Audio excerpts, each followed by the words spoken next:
Podemos, doutora Tatiana? Podemos, doutora Mariana? Bom, então, boa noite, né, a todos e a todas. Eu queria rapidamente aqui, em nome da diretoria da subseção, da Luciana, o Edilson, nosso querido Wagner Armani, hoje a Mariana Baroni que está presente, dar as boas-vindas aos palestrantes, dizer que é uma honra, uma vez mais, Rogério, tê-lo aqui, o Rogério Abreu, querido amigo, amigo de longa data, advogado atuante, militante aqui na comarca de Campinas, grande conhecedor do direito. É uma alegria, viu, Rogério, tê-lo aqui conosco. E também comentar a Mariana, a minha querida amiga Juliana Amaro, que é presidente da Comissão de Direito Tributário, que tem feito, tenho dito isso, a Juliana, e é verdade, viu, Ricardo, tem feito eventos assim, de altíssimo nível, não diferente também da sua comissão, da Comissão de Direito Empresarial. Enfim, eu acho que Campinas, minha querida Kátia, é uma cidade privilegiada pelo nível da advocacia e a nossa subseção que tem sido, eu ouso dizer, vejo aqui também o querido Sandro, um espelho, né, um luzeiro para outras subseções e até a nível nacional. Eu disse isso no último evento e rapidamente, mas eu acho que é importante registrar porque isso é mérito de vocês. Eu, recentemente, no Conselho Federal, lá em Brasília, e um conselheiro de outro estado, ele disse o seguinte: nossa, por que vocês conseguem fazer tanta coisa lá na subseção de Campinas? Porque é muito próximo de São Paulo, as pessoas.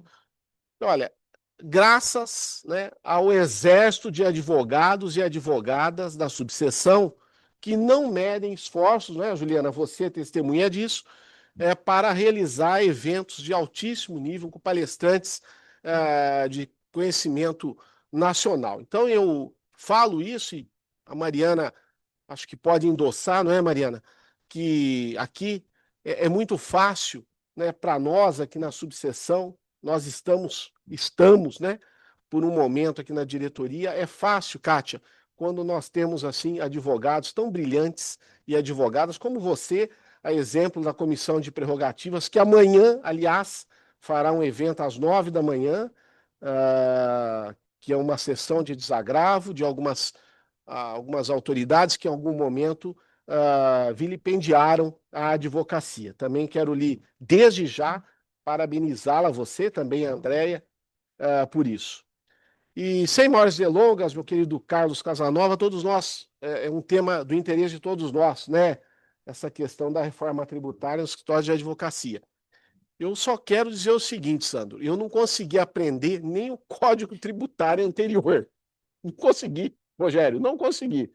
Agora tem a outra reforma. Seja o que Deus quiser, né? Não vou, vou tentar aprender com vocês, porque quem sabe agora eu aprendo alguma coisa tributária. Mas tá bom, sem maiores delongas, eu quero passar a palavra aqui à Mariana, desejar um bom evento a todos e a todas, parabenizar a Comissão de Direito Tributário, a Comissão de Direito Empresarial e pedir desculpas, viu, Tatiana? Talvez eu não consiga ficar até o final, mas deveria, porque é um tema, novamente, né, de interesse de todos nós. Mas pedindo aí as minhas escusas desde já, viu, Juliana? Viu, Mariana, se me permite? Mariana, Marília, se me permitem, mas realmente tem que sair um pouquinho mais Vai cedo. perder a prova que a gente vai aplicar ao final. Então eu vou sair rápido mesmo. Tá bom, muito obrigado, viu? Vai fazer uma chamada oral aí, né? Tá bom, pessoal, muito obrigado, viu? Uma boa noite a todos e a todas.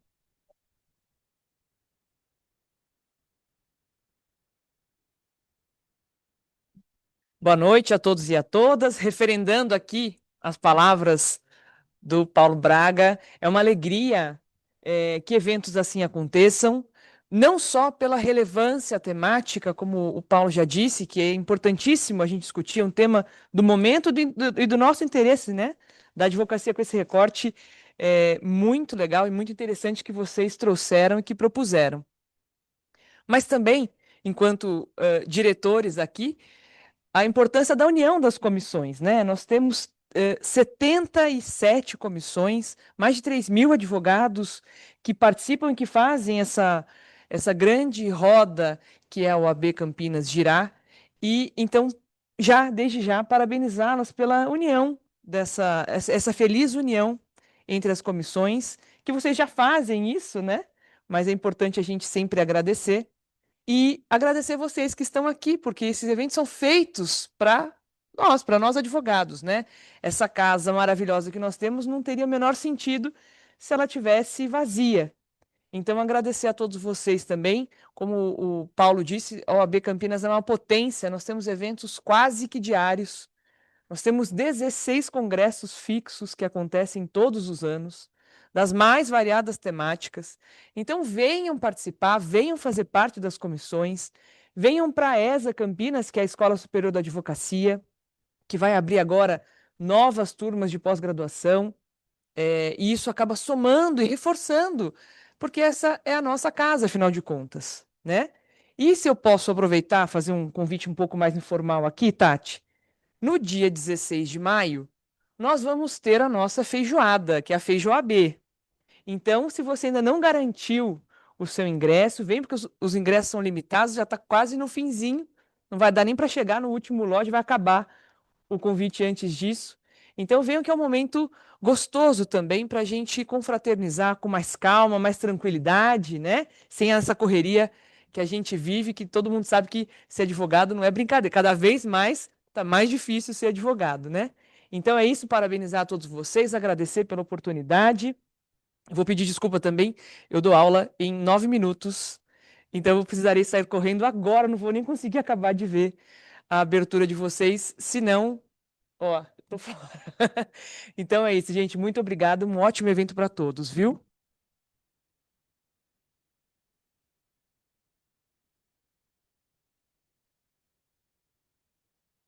Alô? Eu venho para cá, vou deixar. Senão... Não, aqui tá bom. Bom, pessoal, queria agradecer, em primeiro lugar, a presença de todos vocês. A gente sabe, né? Todo mundo aqui tem um dia muito corrido, muito conturbado. Eu estava conversando ali com o doutor Ricardo sobre o quão importantes são esses encontros, e realmente só está aqui quem tem muita vontade. E uma vez eu ouvi uma frase que me marcou muito, e eu sou uma pessoa muito estudiosa, eu gosto muito de estudar. Se eu pudesse, eu só estudava, viu, Mari? Não trabalho, eu ficava só estudando, mas a frase é que só é digno do conhecimento quem anseia por ele. Então, parabéns para cada um que está aqui hoje, depois de um dia exaustivo, né, de trabalho. E é isso, a gente veio aqui buscar conhecimento. Eu tenho certeza que todos aqui sairão com novas ideias, né? Depois da gente ouvir aqui os brilhantes colegas que a gente conseguiu trazer para discutir esse tema da reforma tributária. E eu confesso que quando eu pensei falei, bom, o que eu vou trazer aqui para a Comissão de Direito Empresarial? O nosso escritório, ele é uma empresa. A gente tem que pensar também, a gente resolve pepino dos nossos clientes todos os dias. Mas será que a gente faz a lição de casa, né? Será que a gente olha para dentro do nosso escritório como uma empresa? E eu confesso, viu, Rogério, que esse evento eu pensei como um evento em causa própria. Né? Falei, eu vou trazer os melhores aqui, né? Falei, então, doutora Marília, doutora Juliana, doutor Rogério, eu quero ouvi-los. O que eu preciso fazer dentro do meu escritório? Então, todos vocês que estão aqui aprenderam muito hoje, eu tenho certeza. E, né, agora que também, minutos antes do evento, a gente estava ali discutindo quem que vai começar a falar, quem vai ficar por último. E sabe aquela coisa assim, a gente tem uma notícia boa e uma notícia ruim. O que você quer primeiro? E então, assim, o consenso foi: primeiro a gente vai ter um panorama de qual é o problema com a doutora Juliana, que muito obrigada, viu, Juliana, de ter aceitado esse convite de fazer esse evento em parceria das comissões. É muito importante a parceria das comissões. Ricardo está aqui sempre, a gente faz coisas juntos, né, Ricardo? E aí a gente vai seguir, então, para a notícia ruim com a doutora Marília. E vamos terminar a noite felizes e alegres com as perspectivas. O que a gente tem que fazer com o doutor Rogério? Tá bom? Então, sem mais delongas, vamos dar início. Passo a palavra, então, para a doutora Juliana Amaro, presidente da Comissão de Direito Tributário.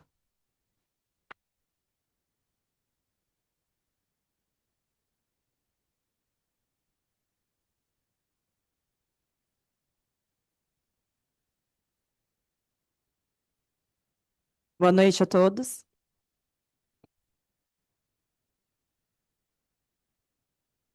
Vocês viram que a divisão de temas, ela foi estratégica, né? Primeiro a gente faz um panorama, a gente traz as notícias difíceis, não gosto de chamar de ruim, Tati. E depois a gente fala das coisas boas, porque se a gente deixar o ruim para o final, vocês vão embora e vocês vão parar só na parte boa, né? Gente, é um prazer estar aqui. Eu acho que a Tatiane, Tati, obrigada pelo convite, pela oportunidade. Eu acho que fazer o trabalho em conjunto à Comissão de Direito Tributário, que hoje eu presido, junto com a Comissão de Direito Empresarial, é de extrema relevância, né? A gente tem buscado aí cada vez mais, a Luciana tem incentivado muito, né, essas trocas entre as comissões. E o tema reforma tributária, eu acho que ele acaba permeando por todas as áreas do direito, né? É necessário acompanhar, é necessário a gente saber, estar à frente, né? Agradecer também aqui a parceria com a Marília, que tomou a frente aqui na comissão para organizar esse evento, correu atrás da Tati, vamos fazer algo junto, e a Tati já estava com a ideia pronta, então juntou ali as duas ideias e nasceu essa noite. E agradecer o Rogério também, querido colega, que sempre ajuda lá na comissão, tem cabeçado vários trabalhos junto com o time, aí defendendo os interesses com a gente, não só da advocacia, mas dos contribuintes também, que é super importante.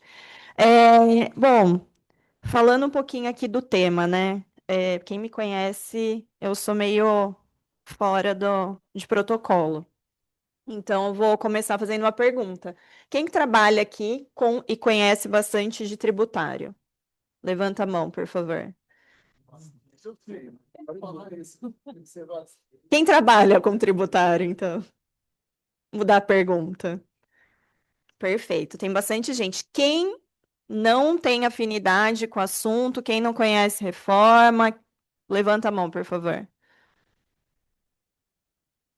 Tem bastante gente também. Então, para quem conhece, para quem domina o assunto, eu vou pedir licença, porque a minha conversa aqui, a minha explicação vai ser voltada e pensando um pouco em quem não está acompanhando o assunto, né?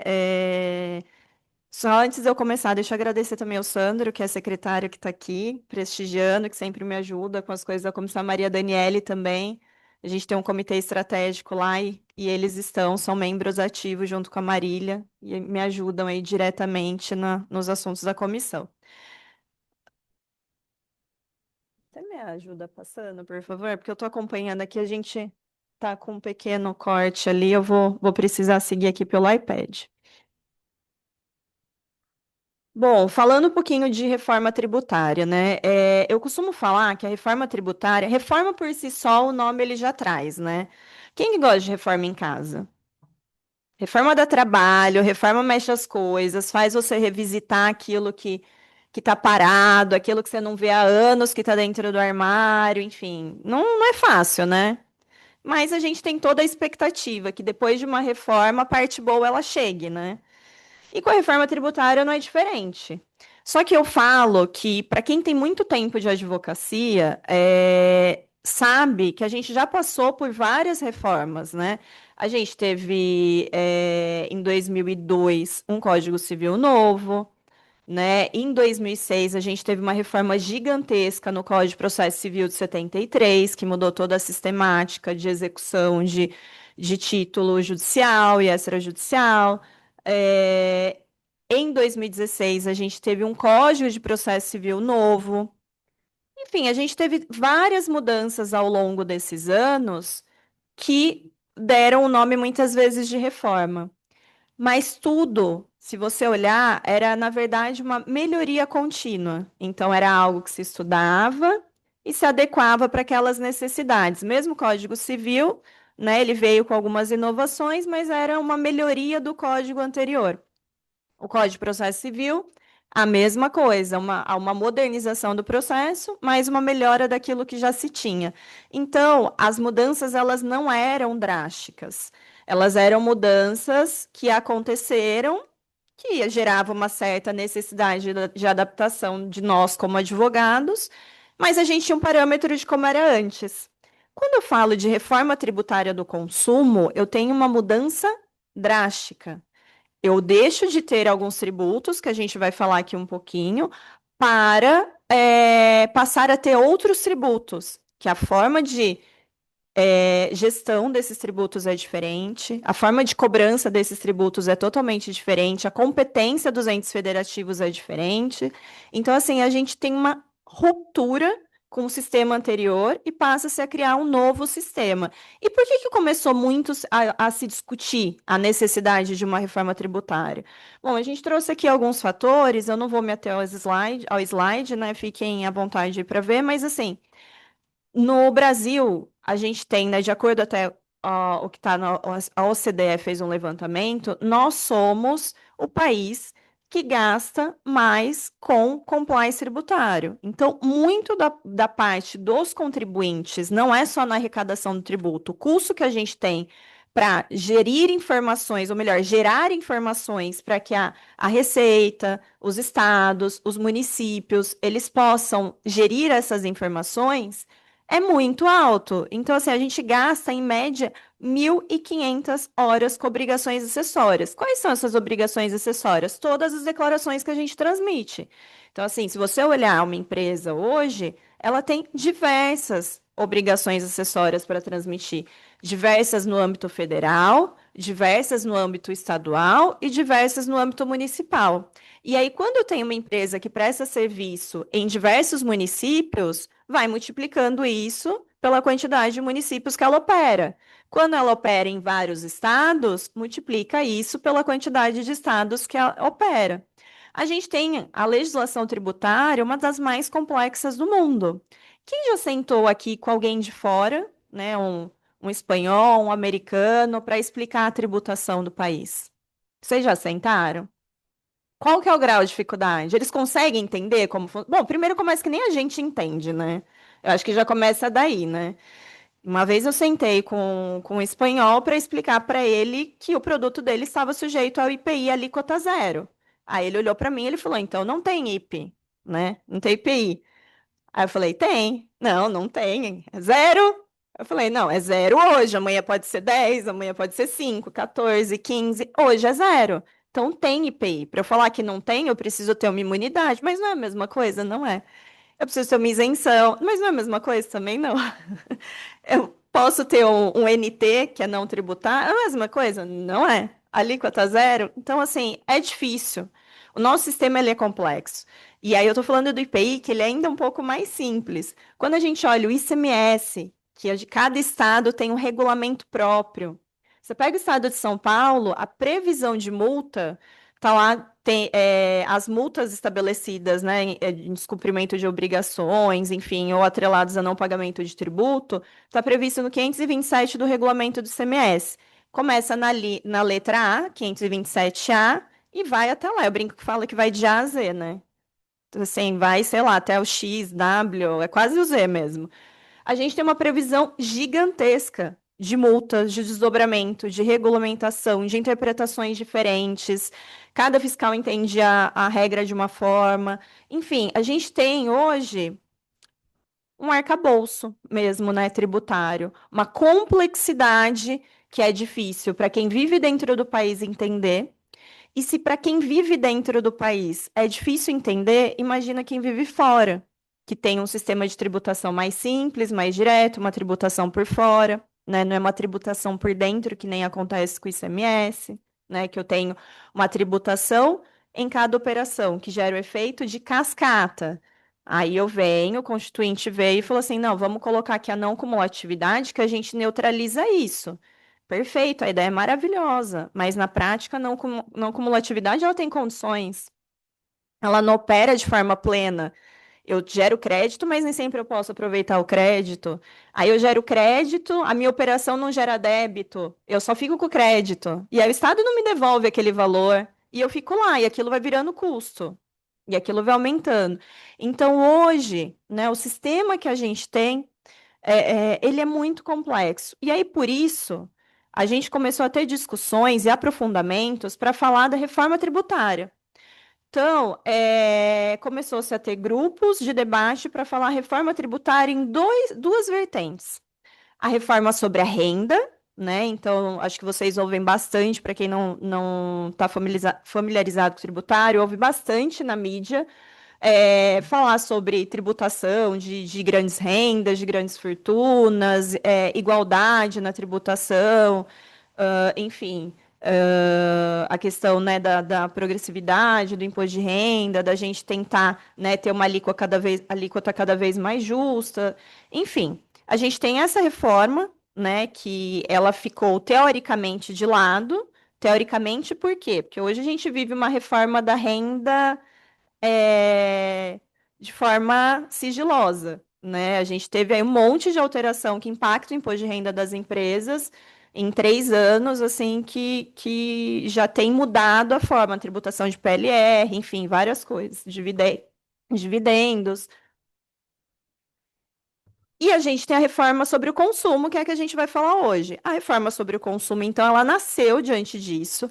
Ela nasceu de um projeto lá da FGV, né? O professor Eurico Martins de Sante encabeçou um grupo de trabalho, de estudo, de levantamento de dados. A Lina participou mais de uma vez aqui no nosso Congresso Tributário, veio compartilhar os desdobramentos desse trabalho. E a proposta inicial era que se tivesse um IVA único, ou seja, um tributo em que você pegasse todos os tributos hoje que incide sobre as operações de consumo, ICMS, ISS, o IPI, o PIS, COFINS, e concentrasse num único tributo. E esse único tributo ele ia ser gerido de uma forma única. Então pensem aqui comigo, eu tenho um único tributo, né? Vamos chamar ele de IVA único. Eu tenho esse único tributo, eu tenho um único contencioso, eu tenho única gestão. Simples, né? Simplificou. Se eu tenho uma tributação por fora, o que que significa? Eu tenho um celular que ele custa aqui R$ 1.000. Então, eu sei que 10% vai ser do IVA único. Então, meu celular ele vai custar 1.100. É isso, de forma simples e direta. Essa era a ideia original. Só que a gente está falando de Brasil, né? Eu não sei se vocês vivem no mesmo Brasil que eu, mas o Brasil que eu vivo, todo o projeto ele começa muito bom. E aí depois vai no Congresso, aí vai tendo uma emenda, outra. Aí o que que é? O que era IVA único, deixou de ser único, virou dual. Vamos criar os tributos gêmeos. Por que tributos gêmeos? Porque a gente vai ter o tributo que vai ser só da União, a gente tem o tributo que vai ser dos estados, municípios, Distrito Federal, mas no fim eles vão incidir ali meio que sobre a mesma coisa. Um vai ser imposto, outro é contribuição, eles são iguais, mas são diferentes. E daí começou a desdobrar várias coisas.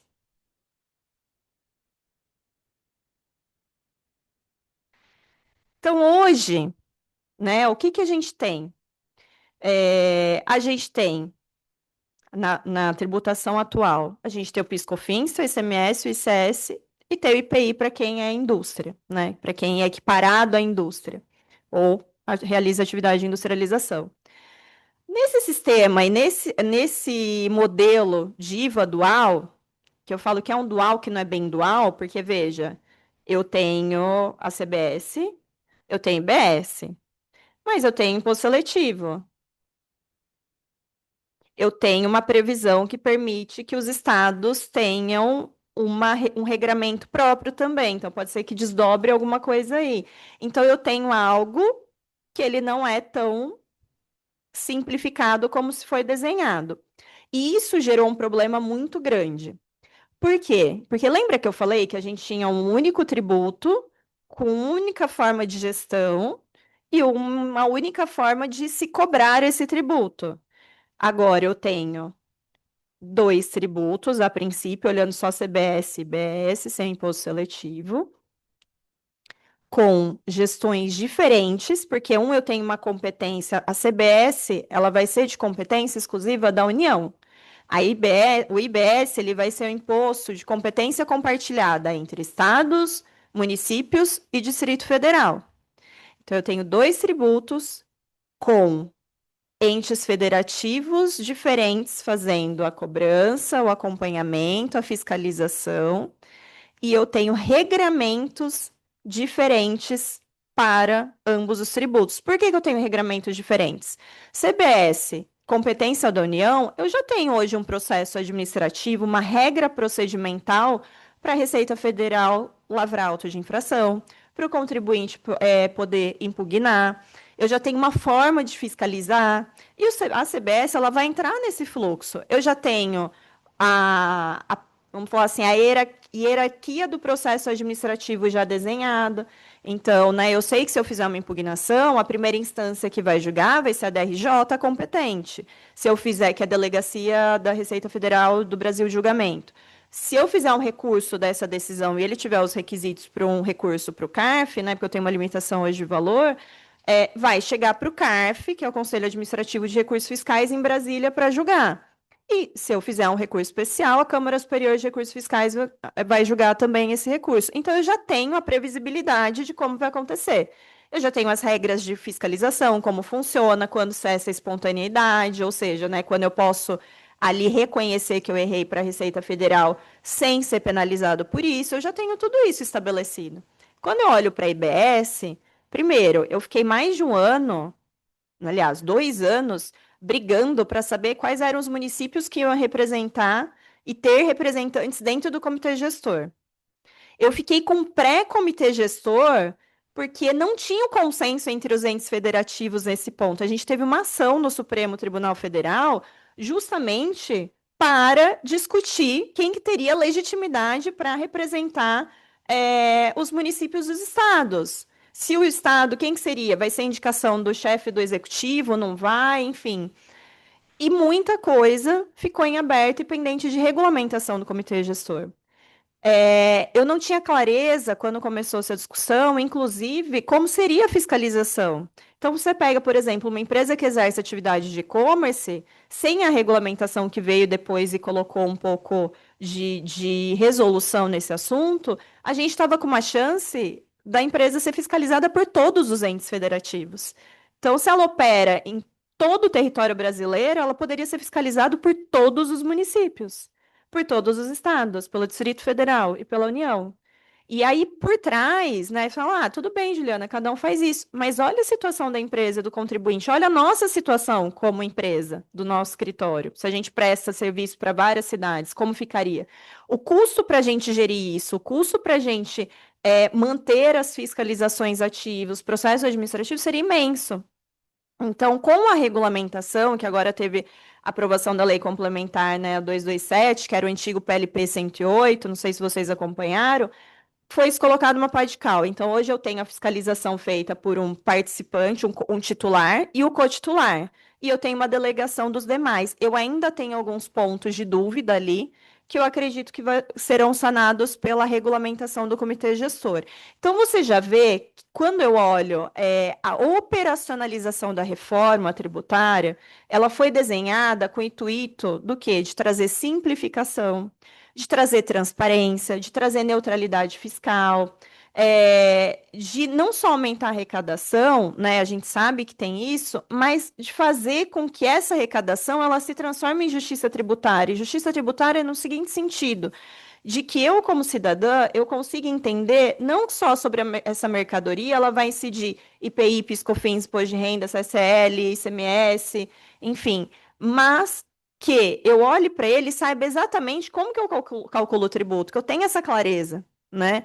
E que hoje a gente sabe que não é, né? As empresas não conseguem chegar no custo real, muitas vezes, dos produtos, né? Imagina o cidadão comum, né? Então, é essa a realidade que a gente vive. E a ideia da reforma era justamente trazer isso. Só que quando eu desmembrei em 2 tributos, a princípio CBS e IBS, a parte operacional de cobrança, de fiscalização, ela não foi redesenhada junto. Ninguém parou e pensou no contencioso. Ninguém parou e pensou como que eu vou cobrar.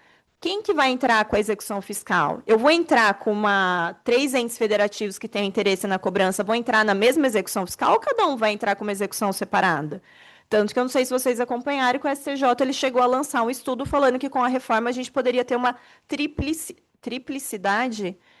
Eu não lembro se eram 3 ou 4 vezes o montante esperado de contencioso. Então, se a gente está falando de simplificação, inclusive do contencioso, isso jogaria contra. Então, essa discrepância entre o objetivo, a ideia inicial da reforma, o que ela está hoje, é o que está gerado insegurança. O que vai depender e vai trazer mais clareza para a gente? As regulamentações, que muitas ainda não aconteceram, o regulamento mora, assim, vamos falar, do comitê gestor ainda não foi aprovado, a gente tem algumas resoluções saindo, mas esses pontos ainda não foram estruturados. A ideia, me parece, pelo que eu estou sabendo de bastidores, não sei se vocês têm informação, mas parece que até, acho que final de agora abril ou começo de maio, estão esperando que seja até a segunda semana de maio, a gente tenha um regulamento aprovado do comitê gestor e a gente saiba, ou pelo menos espera-se, que eles debrucem sobre essas questões e tragam segurança jurídica para o tributo. Então, hoje, PIS e COFINS, ele deixa de existir a partir de 2027, né? A gente vai trazer aqui depois o desenho da transição, mas ele vai ser integralmente substituído pela CBS.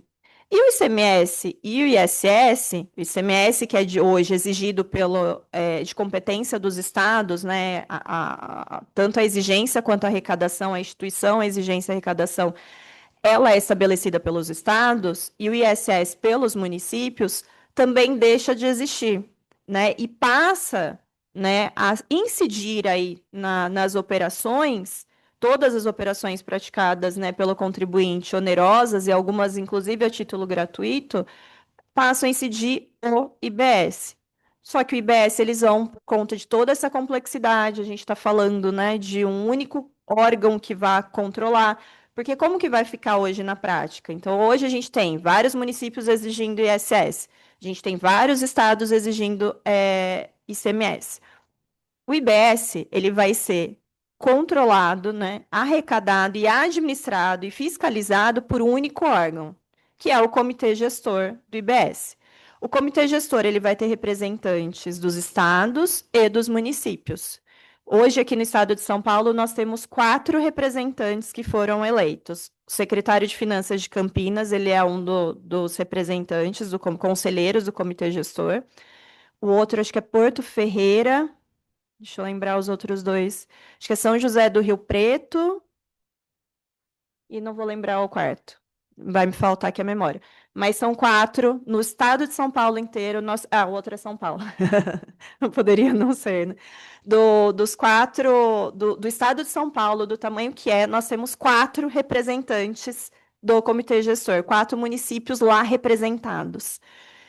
Então, gente, é muito desafiador, porque a gente não está falando só de uma questão jurídica, estou falando de uma questão política e de interesses, muitas vezes, econômicos de cada ente federativo, né? E a gente vai ter questão de repartição de receita, que vai impactar, né? Enfim, tem várias possibilidades aí que estão no radar e que vão acontecer. Então, como eu falei, essa reforma ela vem com a ideia de simplificação. Simplificação no sentido de trazer uma maior neutralidade, trazer uma cumulatividade ampliada, e foi muito se olhando também todas as discussões que a gente tinha no contencioso, principalmente quando a gente olha PIS/COFINS. Acho que todos vocês acompanharam, a maior discussão que a gente teve de tese tributária foi a exclusão do ICMS da base de cálculo PIS/COFINS. Daí, surgiram-se mais 20, 30 teses parecidas, que a gente chama de tese filhotes, exclusão do PIS e COFINS da própria base, exclusão do ISS do PIS e COFINS, e por aí vai. Então, quando nasceu o projeto da Emenda Constitucional 132, colocou-se até na exposição de motivos que a principal fundamento de simplificação também era olhando o contencioso. para que não tivessem mais discussões de tributo incluído na base de cálculo de tributos, né? Aí lembra que eu falei? Teoria e prática? Teoria, processo legislativo e o que é aprovado no final. Vocês lembram, né? Guardaram bem isso. Depois a gente vai voltar nisso. Então, assim, aí como que ficou, né? A gente começou a ampliar o crédito, porque antes a gente tinha discussão, por exemplo, se eu podia tomar crédito de PIS e COFINS sobre algo que não estivesse relacionado ali ao meu processo produtivo, mas estivesse relacionado, fosse essencial, por exemplo, à minha atividade. Então, eu lembro que o maior exemplo que eu mais guardei foi do professor Clélio Chiesa, que ele falou o seguinte, que ele foi fazer uma visita numa empresa e a empresa tomava muito crédito de PIS/COFINS de absorvente. E aí ele falou, nossa, que diferente, vocês tomam crédito de PIS/COFINS de absorvente, tem algum motivo, é para as funcionárias, o que que acontece? E aí eles explicaram, não, nós somos uma empresa de vaso sanitário, eu em metro exige que eu faça esse teste de dar a vazão, né, do absorvente para ver se a vazão do vaso sanitário está adequada para ganhar o selo do Inmetro. Então, assim, era algo que era extremamente relevante, mas que o contribuinte lá atrás não podia aproveitar crédito. Até que a gente teve o repetitivo colocando do SCJ, colocando aí os critérios de aproveitamento do crédito PIS/COFINS. A mesma coisa de ICMS, a gente tem discussão no TIT até hoje, né, sobre o que pode e o que gera ou não crédito. Então, veja, a gente tem uma previsão de não cumulatividade, né, do ICMS, do IPI, dentro da Constituição Federal. Mas na hora de aplicar essa não cumulatividade, ela fica relativa, ela depende da interpretação. E aí, o que se buscou com a reforma tributária? Justamente a gente falar, gente, vamos parar com isso, com esse conceito. Tudo vai gerar crédito. Então, aquilo que eu paguei vai me gerar crédito. Então, eu passo a ter uma cumulatividade mais ampliada, né? E os meus tributos, eles vão ser devidos sempre sobre a venda, mas já abatido esses créditos que eu tenho. Então, antes, como, né, no sistema atual, como que ele é? Eu faço apuração disso na minha escrituração fiscal. Então, eu vejo lá todas as minhas entradas, todas as minhas saídas, olho lá os valores, né, final. Ah, eu tenho valor a acreditar. Beleza, o que que eu vou fazer com esse crédito? Depende de cada tributo, né? A gente não vai entrar nisso hoje, mas em resumo, é isso. Ah, eu tenho débito. O que que eu vou fazer? Eu vou ver a data do vencimento do tributo, vou gerar a guia de pagamento e vou fazer o recolhimento. Mas não é imediato. Vocês concordam? Porque o tempo que eu compro a mercadoria, escrituro, faço apuração. Então, por exemplo, o ICMS eu faço apuração mensalmente, né? O imposto de renda, depende se eu sou lá trimestral, anual, mas eu tenho lá periodicidade para eu fazer também. Eu não faço automático. E justamente, já antecipando um pouco, né, o sistema que está desenhado para a reforma tributária, tanto já no sistema de split payment, ele permite que isso aconteça em tempo real. O split payment mais estruturado, né, que é o split payment inteligente, ele vai fazer o abatimento real. Então, a partir do momento que eu tenho uma operação que gera crédito, eu tenho um débito daquele mesmo tributo de CBS ou IBS, ele já faz o encontro de contas e ele só vai me devolver o valor líquido, se eu tiver um crédito ali remanescente. Ou se eu tiver que pagar, ele só vai me gerar a guia de pagamento do valor descontado tudo aquilo. Então, esse é o modelo que a gente quer caminhar e esse é o modelo que a gente quer construir. Então, para isso acontecer, a União e os estados também vão precisar investir muito em tecnologia, muito em informática. A gente tem um time da Serpro totalmente focado nisso, no desenvolvimento de sistema, de ferramenta, para que essas coisas aconteçam em tempo real. Olhando como vai funcionar a sistemática, né, do programa da CBS, ele é muito parecido com o Nota Fiscal Paulista, assim, o racional, sabe? Porque eu olho lá os créditos que eu tenho e eu consigo ver se aquele crédito está pendente de liberação ou se ele já foi liberado. E isso já eu consigo depois alocar para que seja batido dos meus pagamentos. E quando que o crédito ele vai estar pendente de liberação? Quando, por exemplo, o fornecedor que eu comprei ele não pagou tributo. Então, vejam que a sistemática que está estabelecendo, ele vai começar a peneirar E, inclusive, é uma reforma que vai interferir na forma de se relacionar entre as pessoas, né? Entre as pessoas jurídicas, porque a negociação entre as empresas, ela passa não só a ser comercial, mas eu preciso saber se é mais viável eu contratar da empresa da Marília ou se é mais viável eu contratar da empresa da Tatiane, porque se de repente a empresa da Tatiane está pagando tributo e eu não puder aproveitar do crédito que ela, do tributo que ela não recolheu, é melhor eu pagar então da Marília, porque o custo final que eu vou ter da mercadoria vai ser mais barato, porque ali eu não vou poder aproveitar crédito. E eu começo a ter regras também para simples, que, né, se tiverem optantes pelo regime híbrido, também vão poder gerar crédito. Enfim, eu começo a ter outras questões que vai interferir diretamente como as pessoas e as relações negociais se comportam. Acho que esse pode passar. Então, assim, aqui só um desenho de como que vai funcionar, né? Isso vai, gente, interferir. Eu acho que é um ponto importante para a gente, não só para os nossos clientes, mas também para a gente, né? Isso vai interferir diretamente no fluxo de caixa das empresas, né? Seja escritório, seja qualquer empresa. Porque se antes eu tinha aquele prazo de apuração para depois eu recolher o tributo, então a gente está falando que o dinheiro ele entrou, eu vou fazer o encontro de contas e só depois eu vou pagar. Aqui, pela sistemática do split payment, isso não acontece. Eu já tenho uma retenção do valor.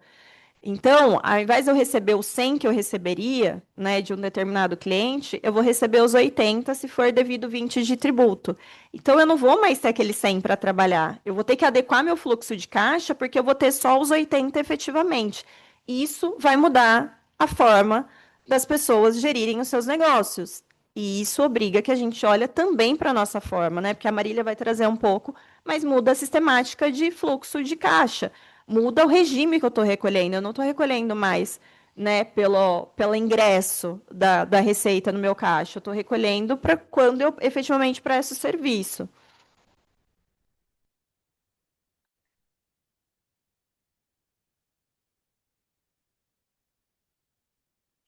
E aí, aqui, a regra de transição, só para vocês terem uma noção. Em 2026, que é o ano que a gente está, começou já a fase piloto, então, campo de nota, alguns testes, obrigações acessórias, algumas coisas precisam, né? As empresas já estão fazendo, se adequando. A gente ainda tem, quando eu olho de ISS, nem todos os municípios já estão com o layout de nota fiscal adequado, pronto para emitir. 2027, a gente deixa, então, de ter PIS e COFINS, né? A gente deixa essas contribuições para trás e começa a operacionalizar a CBS. E a mesma coisa o imposto seletivo. Aqui é um ponto importante, estava lá no slide, mas eu não falei. O IPI, ele não morre com o imposto seletivo, tá? O imposto seletivo, ele vem com a mesma natureza do IPI. Só que o IPI, lembra que eu falei da alíquota zero? Então, ele fica reduzido a alíquota zero, ele não foi extinto, mas ele existe, ele continua permanecendo só para a Zona Franca de Manaus, tá? Então, e o imposto seletivo, ele tem também todo o regramento para incentivar consumo, aquilo que o governo está entendendo que é um bem mais prejudicial à saúde vai ter uma tributação maior, o que é mais saudável vai ter uma tributação menor, porém, os critérios de enquadramento nesses requisitos, eles são muito questionados, né? Muitas vezes eu tenho um produto que tem açúcar adicionado com uma tributação maior, mas o açúcar ele está dentro da cesta básica, então eu protejo um lado, mas por outra forma eu também incentivo o consumo por outro, né? Então, assim, é algo que está sendo bastante debatido entre os tributaristas. Em 2029 e 33, a gente começa um regime de transição mesmo e redução gradual para, em 2033, a gente ter a implantação completa do IBS e a extinção do ICMS e do ISS. E aí, olhando em termos de distribuição de receita, a gente tem aí um programa de 70, acho que dá quase 80 anos, não vou lembrar o período exato, para que essa distribuição de receita seja feita exclusivamente com base no recolhimento do ISS. E, gente, para quem atua na área, saber como o que funciona, as discussões de PIS e COFINS são importantes, de ICMS, de ISS, porque esse contencioso ele não acaba em 2027. O contencioso de PIS e COFINS não morre junto com o PIS e COFINS.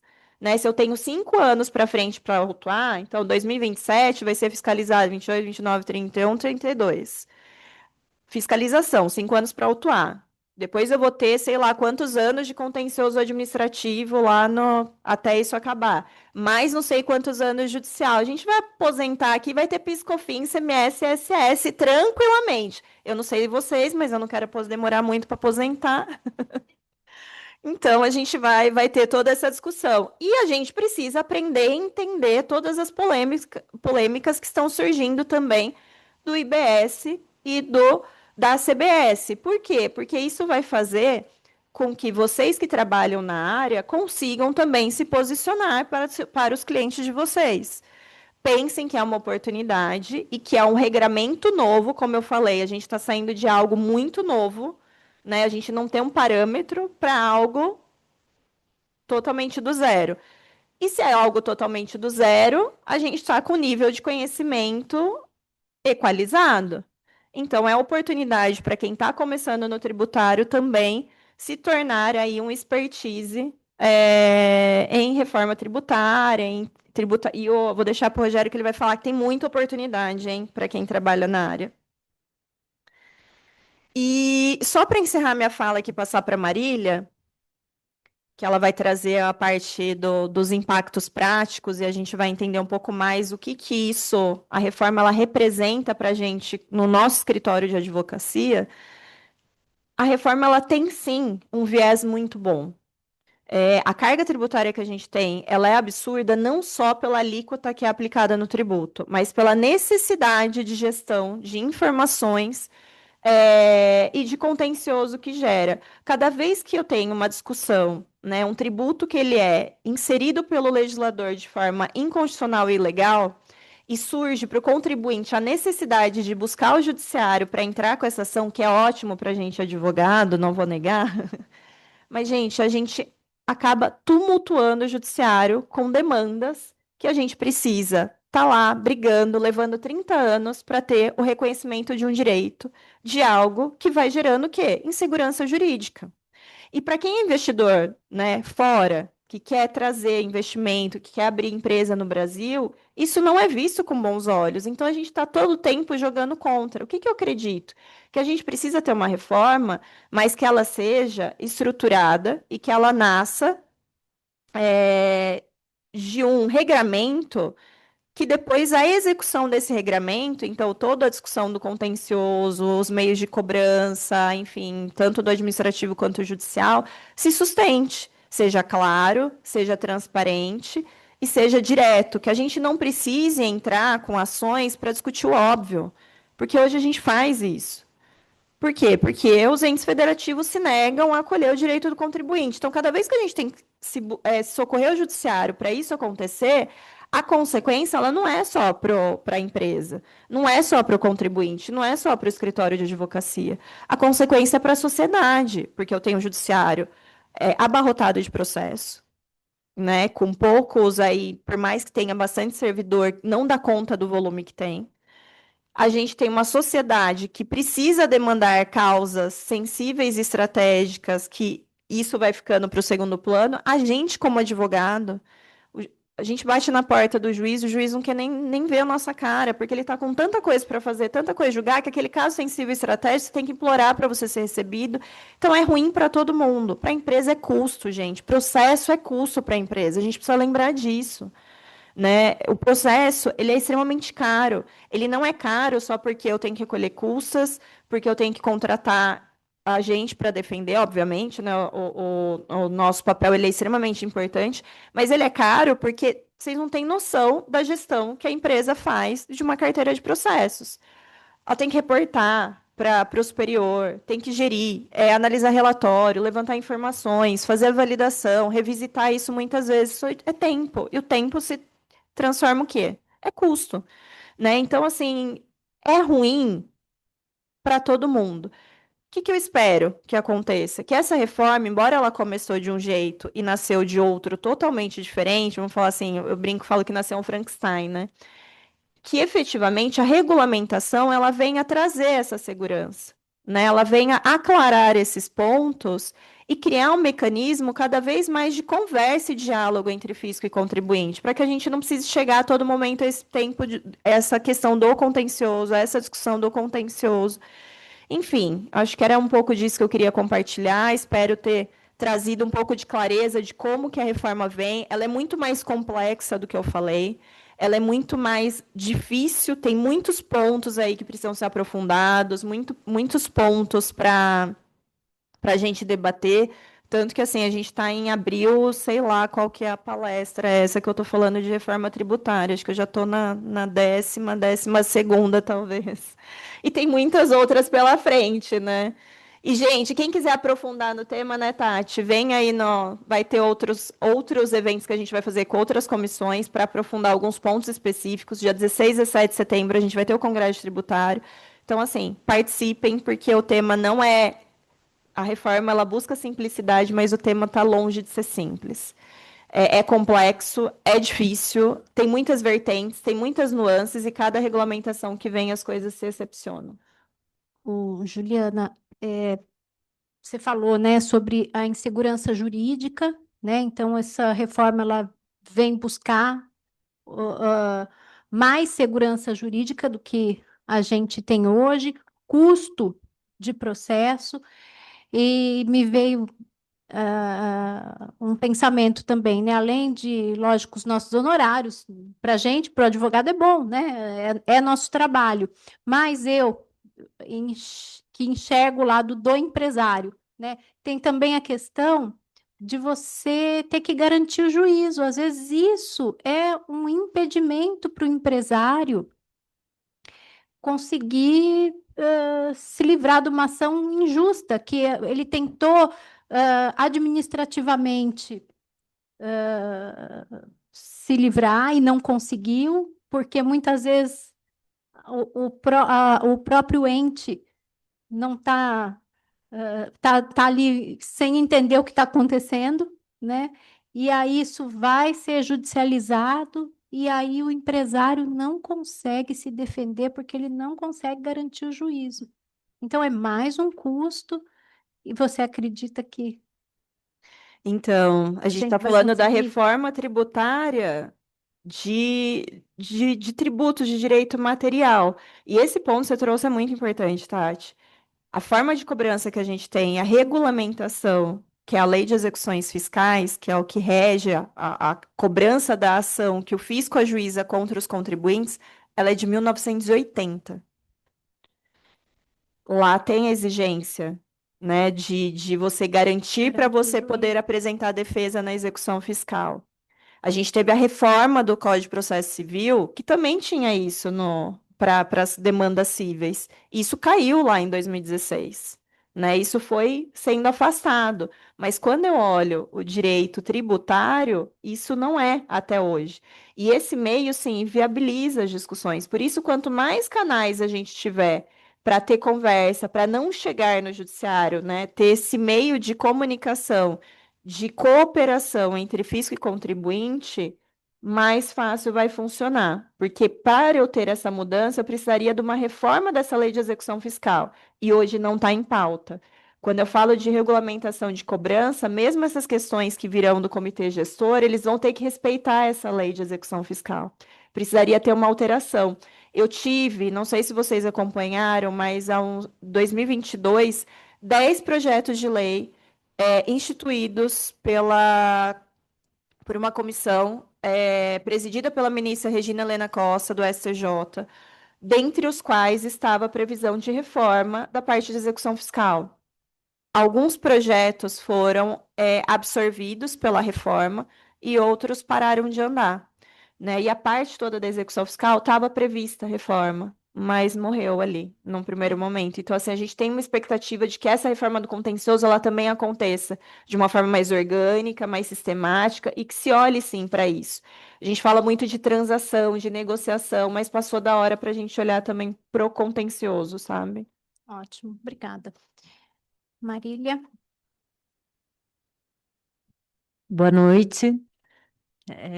Aproveitar para agradecer a Tati e a Ju pelo convite de estar aqui com vocês hoje, né?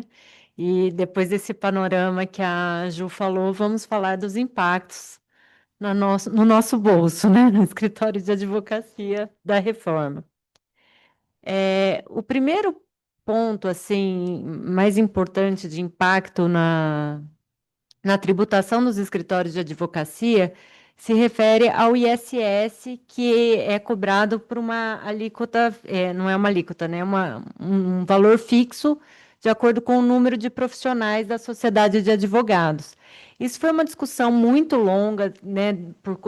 O decreto é lá de 68, teve discussão, foi para o STJ, teve várias decisões a respeito disso, porque os municípios não aceitavam, né? Falava que ia até feria a competência e tudo mais, e depois veio o STF e disse, não, vocês decidem o valor, ele não tá ferindo isonomia, nada disso. Isso vai ter um impacto muito grande para os escritórios de advocacia, porque os escritórios de advocacia que não estiverem no Simples Nacional, vai ser cobrado o IBS sobre o valor do faturamento, né? Sobre a base de cálculo do IBS e da CBS, o que traz um impacto muito grande. O Instituto Brasileiro o IBA, né? Ele fez um estudo e publicou em novembro ou dezembro do ano passado, falando, por exemplo, um escritório pequeno, mas que não esteja no Simples Nacional, sei lá, por alguma razão, mas que ele tem um faturamento anual de R$ 300 mil, por exemplo. Se ele estiver fora do Simples, né, com o regime regular do IBS, a tributação dele cresce 8 vezes, né? Só isso, é uma conta simples. Por quê, né? Porque a alíquota do IBS mais CBS é de 26,5%. Para os escritórios de advocacia, nós teremos um regime diferenciado com uma redução de 30%, tá? Que a alíquota vai ser 17,5%, 18%, né? Depende desse 26,5%, aí se vai ser 27%, mas vamos pensar em 26,5%. Mas mesmo com essa redução, o impacto é muito grande. Porque quando a gente ouve na imprensa, né, porque esse foi o grande mote do governo, né? Não vamos aumentar a tributação no país, vamos manter o limite da arrecadação. O que nós percebemos é que nós temos uma redistribuição do ônus tributário.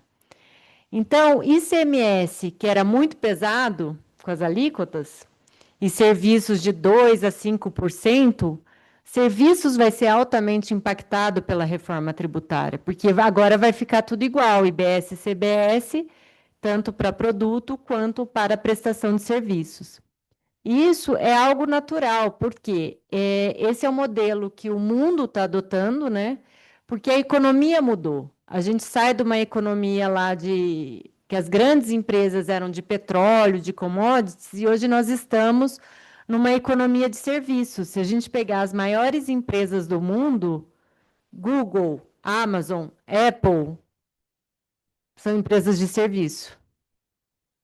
Então, a economia global mudou e é um movimento natural de tributar mais serviços. E nós estamos nessa situação, né? Seremos impactados também, né? Então, aqui eu trouxe para vocês o que a lei traz no artigo 127 sobre atividades profissionais. Então, tem uma lista de atividades que serão beneficiadas, mas não é bem um benefício, vamos explicar por quê, com uma alíquota de 30%. Vale lembrar que na lei, se vocês forem olhar lá, o 127 fala de atividades profissionais, o 128 fala de alguns serviços, como serviços de saúde, de educação, atividades culturais, e aqui nós já temos um primeiro problema na lei, Porque o artigo 127, ele traz uma redução de alíquota em 30%. O 128 traz uma redução de alíquota de 60%. Mas por que um advogado pode ter uma redução de 30%, mas a atividade jornalística tem de 60%? Né?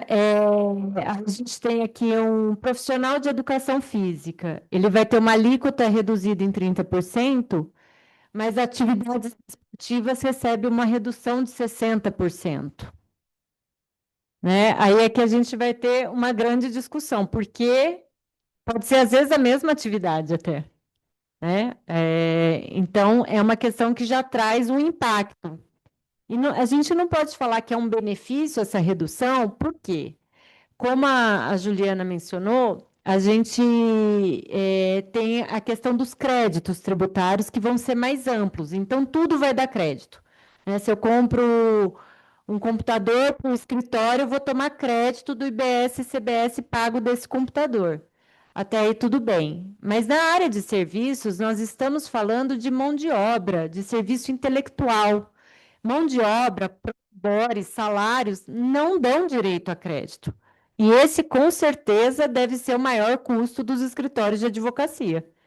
Você vai conseguir tomar crédito de TI, da contabilidade, do material de limpeza, mas de mão de obra não.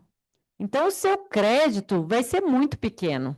E ele não vai fixar esse aumento tarifário do ISS fixo, ou ainda da alíquota de 2% a 5% para quem paga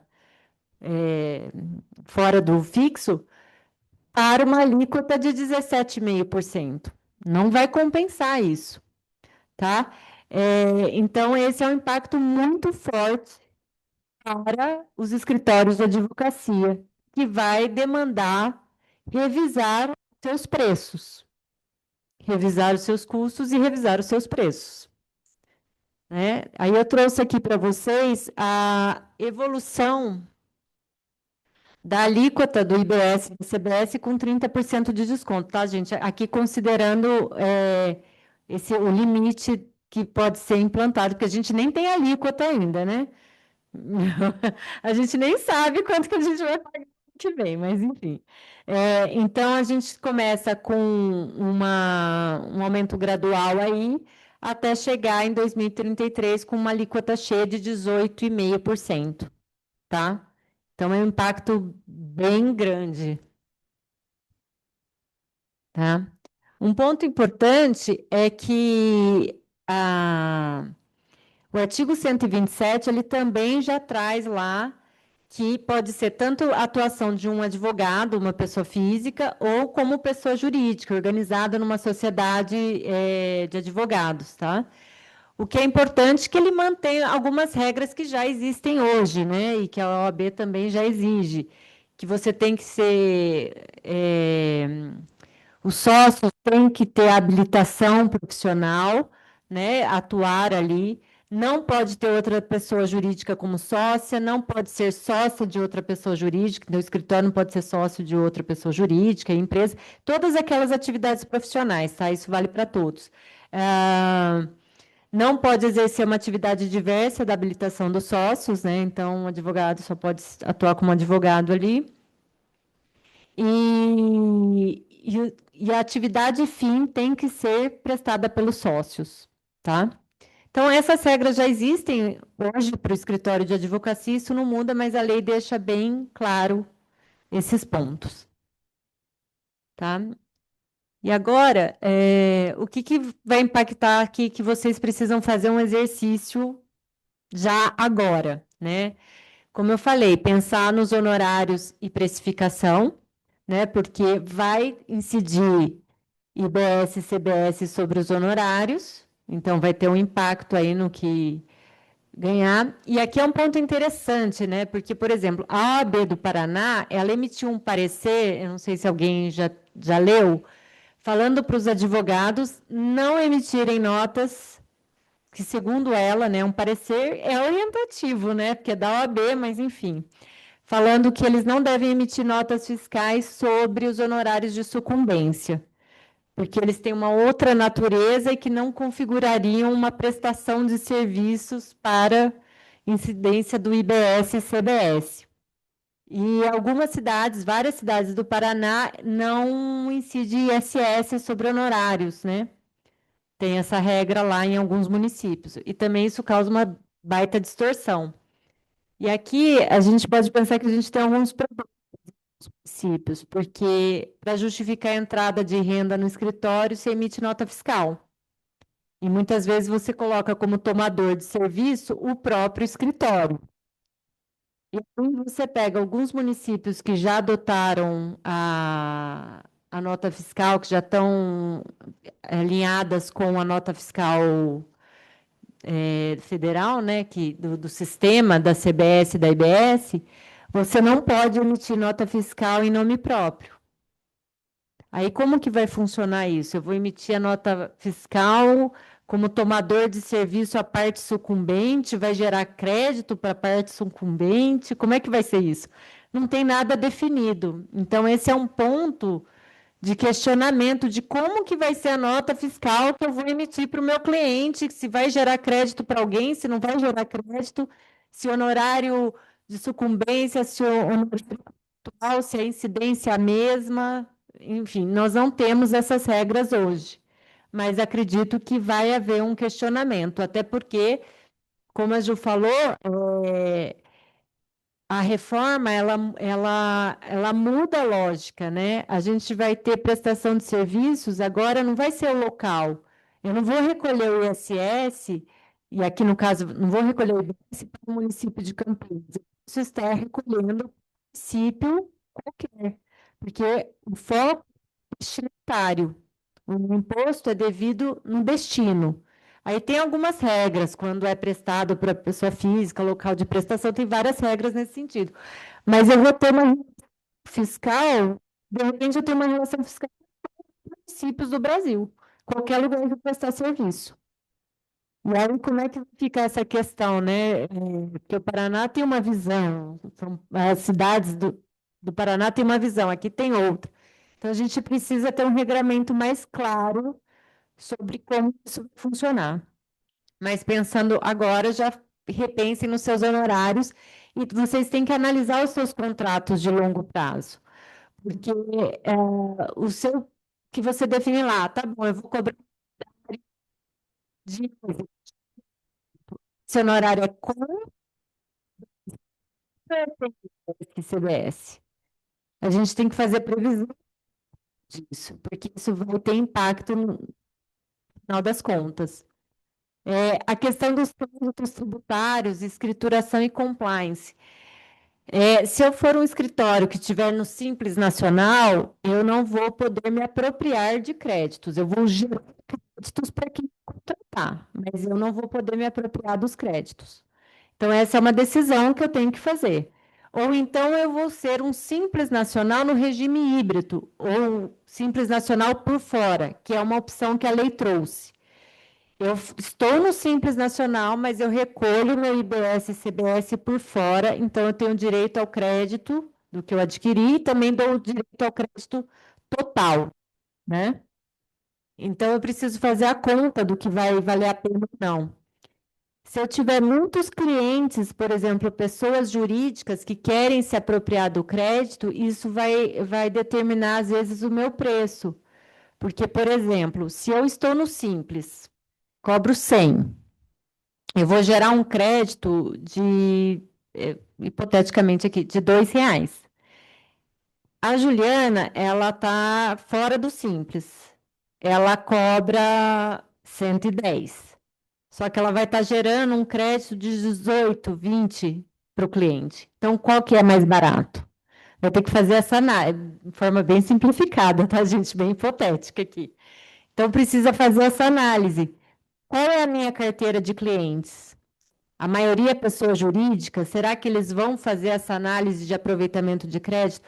E eu falo para vocês que eu estou num escritório que trabalha só com tributário.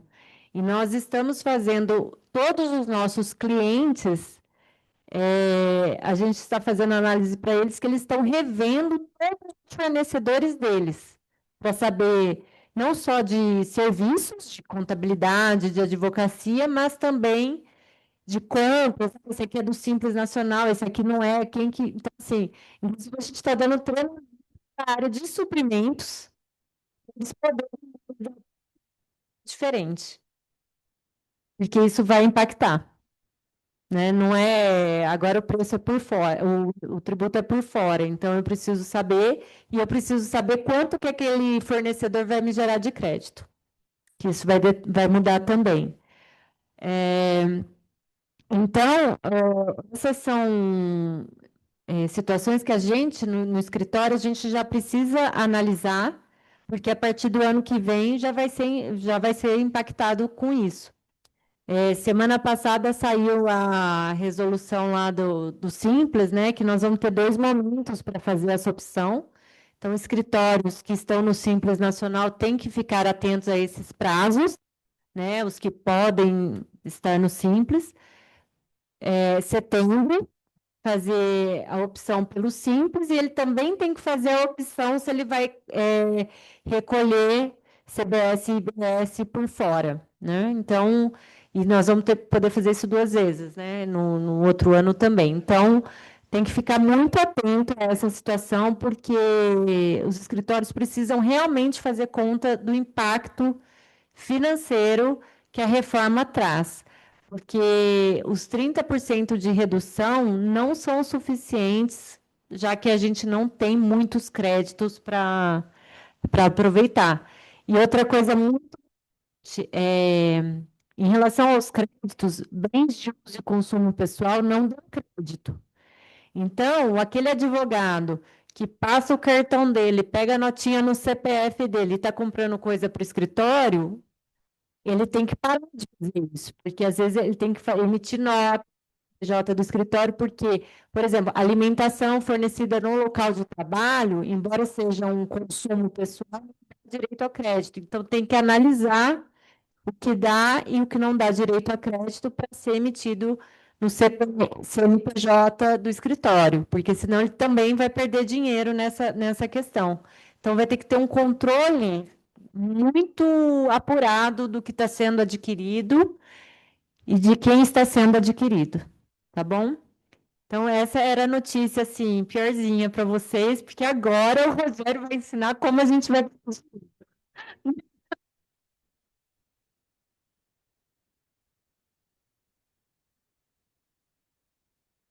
Ah, ótimo. Tá.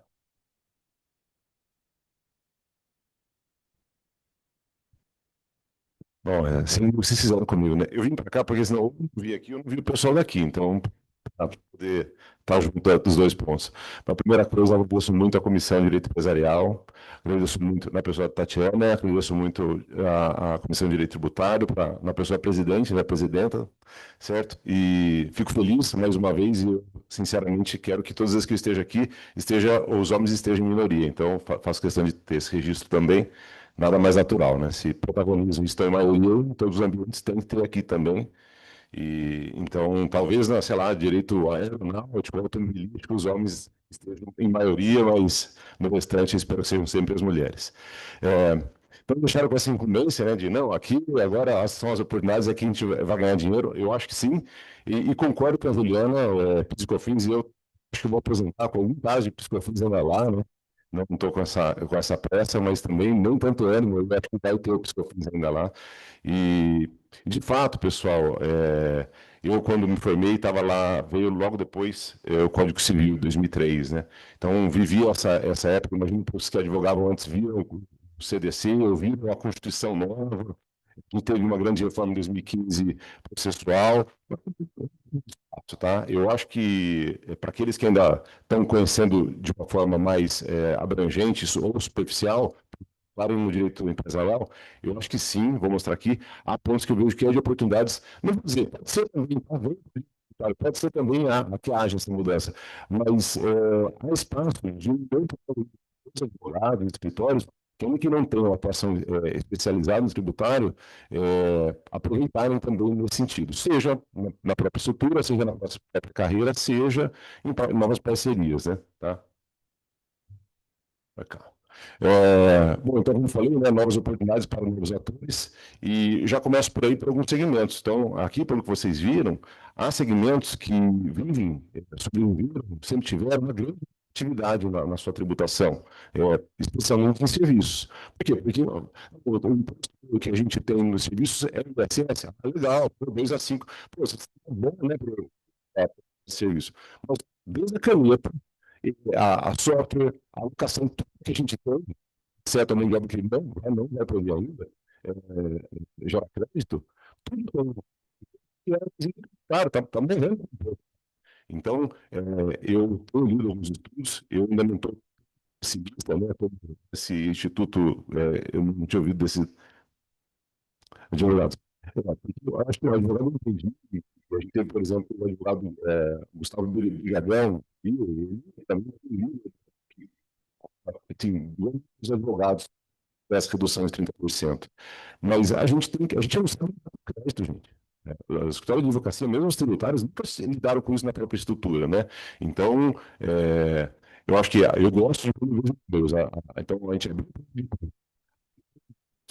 fazer a simulação do alíquota, seja como eu falei, o software, que também também, porque também é serviço, que me via naquela discussão ICMS e ISS. Novos segmentos que eu gostaria que vocês vissem, porque são segmentos novos, tudo novo, né? Então, às vezes, a pessoa do advogado que é da área imobiliária, então não tem área tributária, poxa, vocês têm um baita espaço agora para poder explorar para quem faz operações imobiliárias, né? Então, seja para abrir a área tributária, as parcerias, porque essa demanda existe, e eu vou mostrar para vocês, tem questões que já é para agora, em 2026. Então, temos essas áreas que são intensivas em serviços, áreas que são promissoras para nós, advogados, atuarmos, nos aproximarmos e, realmente, o novo sistema vai ter incidência. Tá? Então, serviço financeiro, por exemplo, o Brasil, né? Não é a Suécia, não é a Áustria, pô, fala que legal, né? O novo sistema eu sou tributarista, mas assim, o fato os bancos têm uma lidar com um sistema diferente, né, próprio, mas é um regime único no mundo. Você está começando agora, somos essa geração que vai ter de lidar com esse sistema. Então, quando eu falo de desafios ou oportunidades, na verdade, às vezes, eu sou do outro lado da mesma moeda. Você vai encarar, né? Então, eu, por exemplo, estou muito transporte de carga, né? Transporte, logística, muita mão de obra intensiva, mas são muitos custos, né? Então, nós temos diesel, que é também uma situação específica. Enfim, então, sobre o viés econômico, né? A unidade de mercado que tem de atividades que são promissoras, que vocês podem se aproximar, fazer uma atuação estratégica do escritório de vocês próprios em relação a isso. Da advocacia, habilidades, né? Então, aqui eu acho que eu não vou falar nada novo, né? Eu já quero de nós que sejamos todos super-heroínas, chama Mulher Maravilha e super-homem, né? Em termos de amplas habilidades, né? E aqui, mas não é só do soft skills, é hard skills mesmo. Agora, o advogado conhecer o sistema jurídico, ok, mas ele entender sobre economia, entender sobre sistema, não precisa saber exatamente programação, mas você vai sentar com um cara de TI, ou cara de software, tá? Fazer novos fluxos, você tem sobre a reorganização de organizações e processos internos. Essa reforma, pessoal, ela é muito transversal. Como disse, acabou de ser dito aqui, quer dizer, o setor de compras, ele tem que entender porque com o novo cadastro, a situação de crédito funcionar, você tem uma classificação de coisa. Antes, assim, mercadoria, ECM, agora não, você tem um código para serviços. Porque se for um serviço de médico, vai gerar um crédito. Se for um serviço de advocacia, vai gerar outro. Então, quer dizer, você tem uma classificação nova diante dessa complexidade que foi colocada, né? Já que nem todos os bens e serviços têm a mesma alíquota. Então, habilidades nossas como advogados, né? Mexer com sistemas computacionais, fazer gestão do projeto, essa atuação do novo sistema, eu penso que até mesmo como profissionais, às vezes o escritório está se preparando, pensando em vender serviços, mas não faz para dentro de casa. Poxa, algum de vocês pode ter melhor. fazer um projeto e eu liderar esse comitê, eu quero representar, quero liderar essa transição do escritório para a organização, né? Então, eu vejo que há esse espaço lá. Aí sim, né? A parte falando do vicioso, né? Eu esqueci, tem que falar que a Marília já me lembrou disso aqui. Isso aqui veio duas vezes na minha cabeça sobre o ISS nosso e sumiu, né? Porque, vejam, é verdade que o projeto de sucumbência é relevante, faz parte da nossa estratégia de negócio, ok? Mas os escritórios em boa parte, eles estão no regime fixo, né? Então, o fato de eu emitir a nota no anexo convencional, ele ficou muito amenizado, as prefeituras, elas apostam muito, e já apostaram também, até mais, em tentar tirar a sociedade de advogado do regime, né? Aconteceu com a sociedade de advocacia, outras sociedades uniprofissionais. Mas o fato é que, quando eu estou aplicando pelo fixo, eu tenho incentivo em querer que emite a nota ou não, porque vai gerar aquele ganho, né? Para eu ter que pagar sobre os 5%, porque eu vou pagar pelo fixo por profissional. Agora, esse sistema, o carnezinho, digamos assim, que a gente recolhe, a cada ano, de 20 dólares, ele vai recolher, ele vai diminuir, porque eu vou começar a pagar a alíquota de IBS e CBS. Aí eu acho que o assunto é muito bom. Aí eu acho que o assunto é excelente, né, para uma discussão. Estou pensando aqui, porque realmente a gente não tem que emitir. E aí eu estou dizendo só a questão da emissão da nota. Porque o que me faz pensar sobre o novo sistema, pessoal, é o artigo 3º, quando a gente fala de algumas situações, você fala assim, bens e serviços pouquíssimo. Olha, não são assim. Porque, veja, se eu não tenho fornecimento do serviço, eu tenho serviço para o sucumbente, sabe? Essa discussão já é antiga, mas na tipologia do novo sistema, ele fala de operações com meio de serviço, depois vai falar, olha, operação onerosa, como não é onerosa, quando não tem fornecimento. Eu não sei. Atualmente, em algumas prefeituras de emitir, São Paulo, por exemplo, se for sucumbente, você vai emitir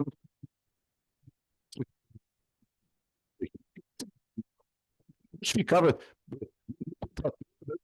o setor de contas, sabe? Eu vejo vários problemas em relação a isso aí, mas eu acho que o futuro nosso é essa tese, que eu esqueci de colocar aqui, eu acho que é uma boa sobre a discussão dessa não incidência, né? E eu digo pela falta do fato gerador, não tem fornecimento de serviço para o sucumbente, né? E não adquiriu nada, então, assim, eu acho que já foge por aí, tá? Eu falo da operação, ele já falou que é a operação, né? E a operação é justamente esse fornecimento oneroso, só naquelas situações em que, pô, abaixo de mercado ou gratuito, que mesmo assim tem incidência. Então, assim, tem serviço também, não é para. Eu acho que dá para a gente brigar e ganhar. Outra, né? Então, estou aqui sobre o processo todo da Constituição, da mudança na Constituição. Olha, tem que ser um imposto. Então, nele, não vai incidir, o ICMS não está na base de cálculo do IBS-CBS, PIS/COFINS não está, não está. Ele vai vir limpo na nota fiscal, tá bom. O que acontece? E a gente vai ter esse convívio ainda para até 2032 com ICMS, ISS. Então, vamos perguntar para os estados, o estado você vai querer que eu inclua essa CBS conforme começar a incidir na minha base de cálculo? Opa, lógico, sabe? Então, assim, as respostas que existem aí, a gente fez um mapeamento no escritório, eu acho que mencionei pelo nome, mas eu acho que foi ele mesmo que tinha dito que se incidiria mesmo em 2026, que a alíquota teste está colocado lá, 1% é só a título de teste para efeito de cumprimento de campo, da obrigação acessória, ele se retratou. Mas o Estado de São Paulo, por exemplo, já falou, olha, 2027, sim, no meu ICMS eu não incluí a CBS. Baita tese. Ou seja, assunto para discutir aqui. Quando eu falo de novo, né? É desafio.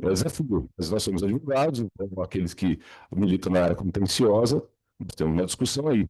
E quando você vê o fundamento do Estado de São Paulo, que sempre foi apegado a uma visão, e as respostas são sempre em termos de sistema tributário, sistema, e eles dão respostas, digamos assim, coerentes, ela é meramente retórica. Da reforma tributária que a gente vai ter perda de receita, então, para a gente não ter perda de receita, da reforma tributária em discussão foi discutir os fundos de compensação. Eu vi a projeção lá do ICMS, que vai ter coincidência do ICMS dentro da base de cálculo do ICMS. Então, assim, eu acho que eu não vejo como outra opção de que os contribuintes discutam mesmo na justiça essa questão.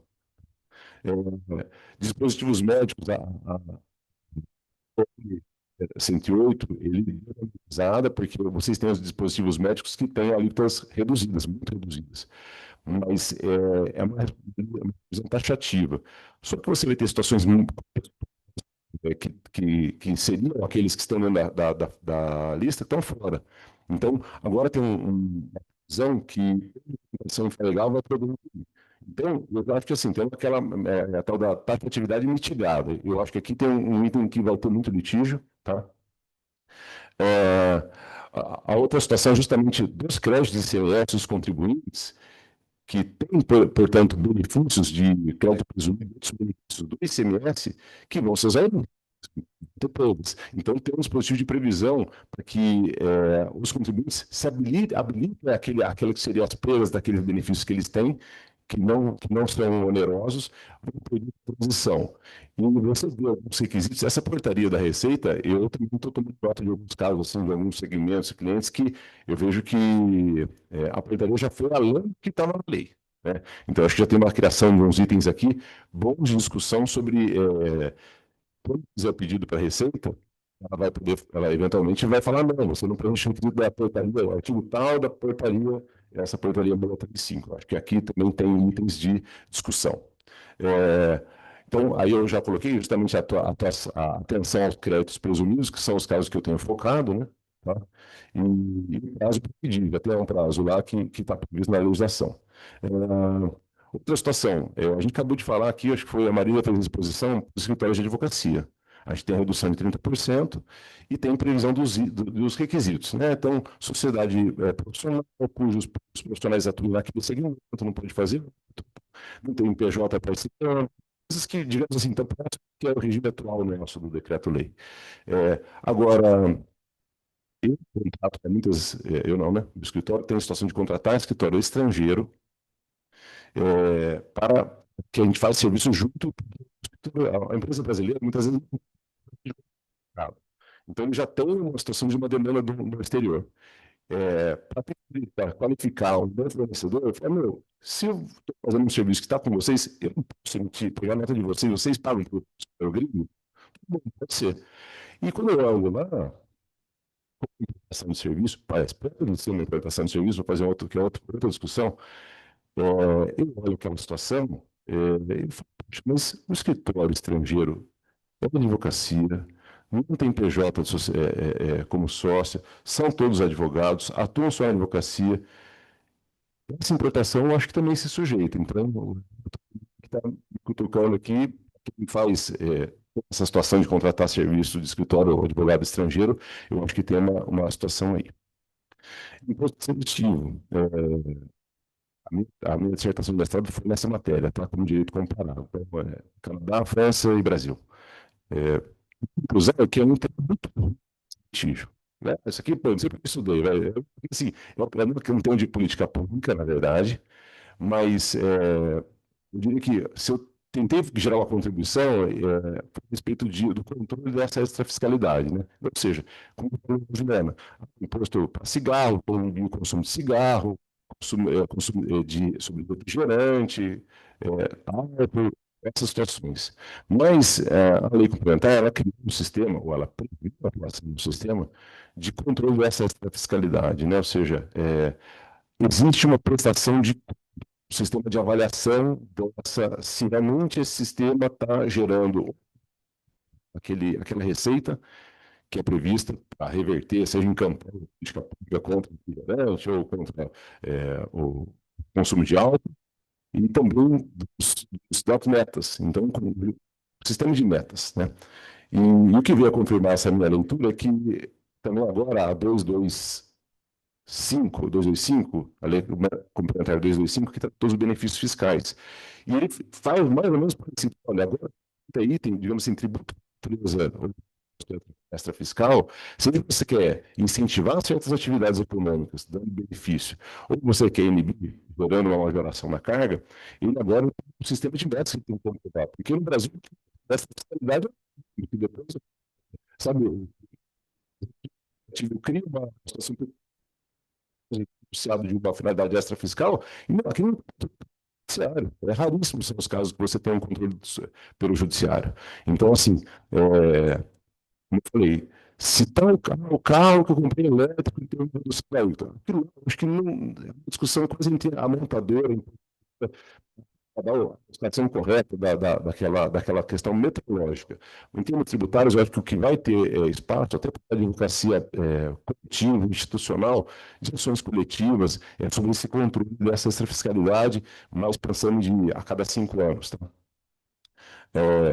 Agora, se a gente fala de teses de um lado, né, pensando no contencioso, a gente tem a situação dos riscos que a gente tem que, os advogados tributaristas têm que olhar, né?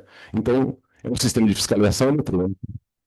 Então, eu falei de habilidade de entendimento de sistema computacional, os roteiros de fiscalização, gente, aquilo lá eu leio todo ano. Você faz São Paulo e Receita Federal, você vê como o fisco está pensando no próximo período, né?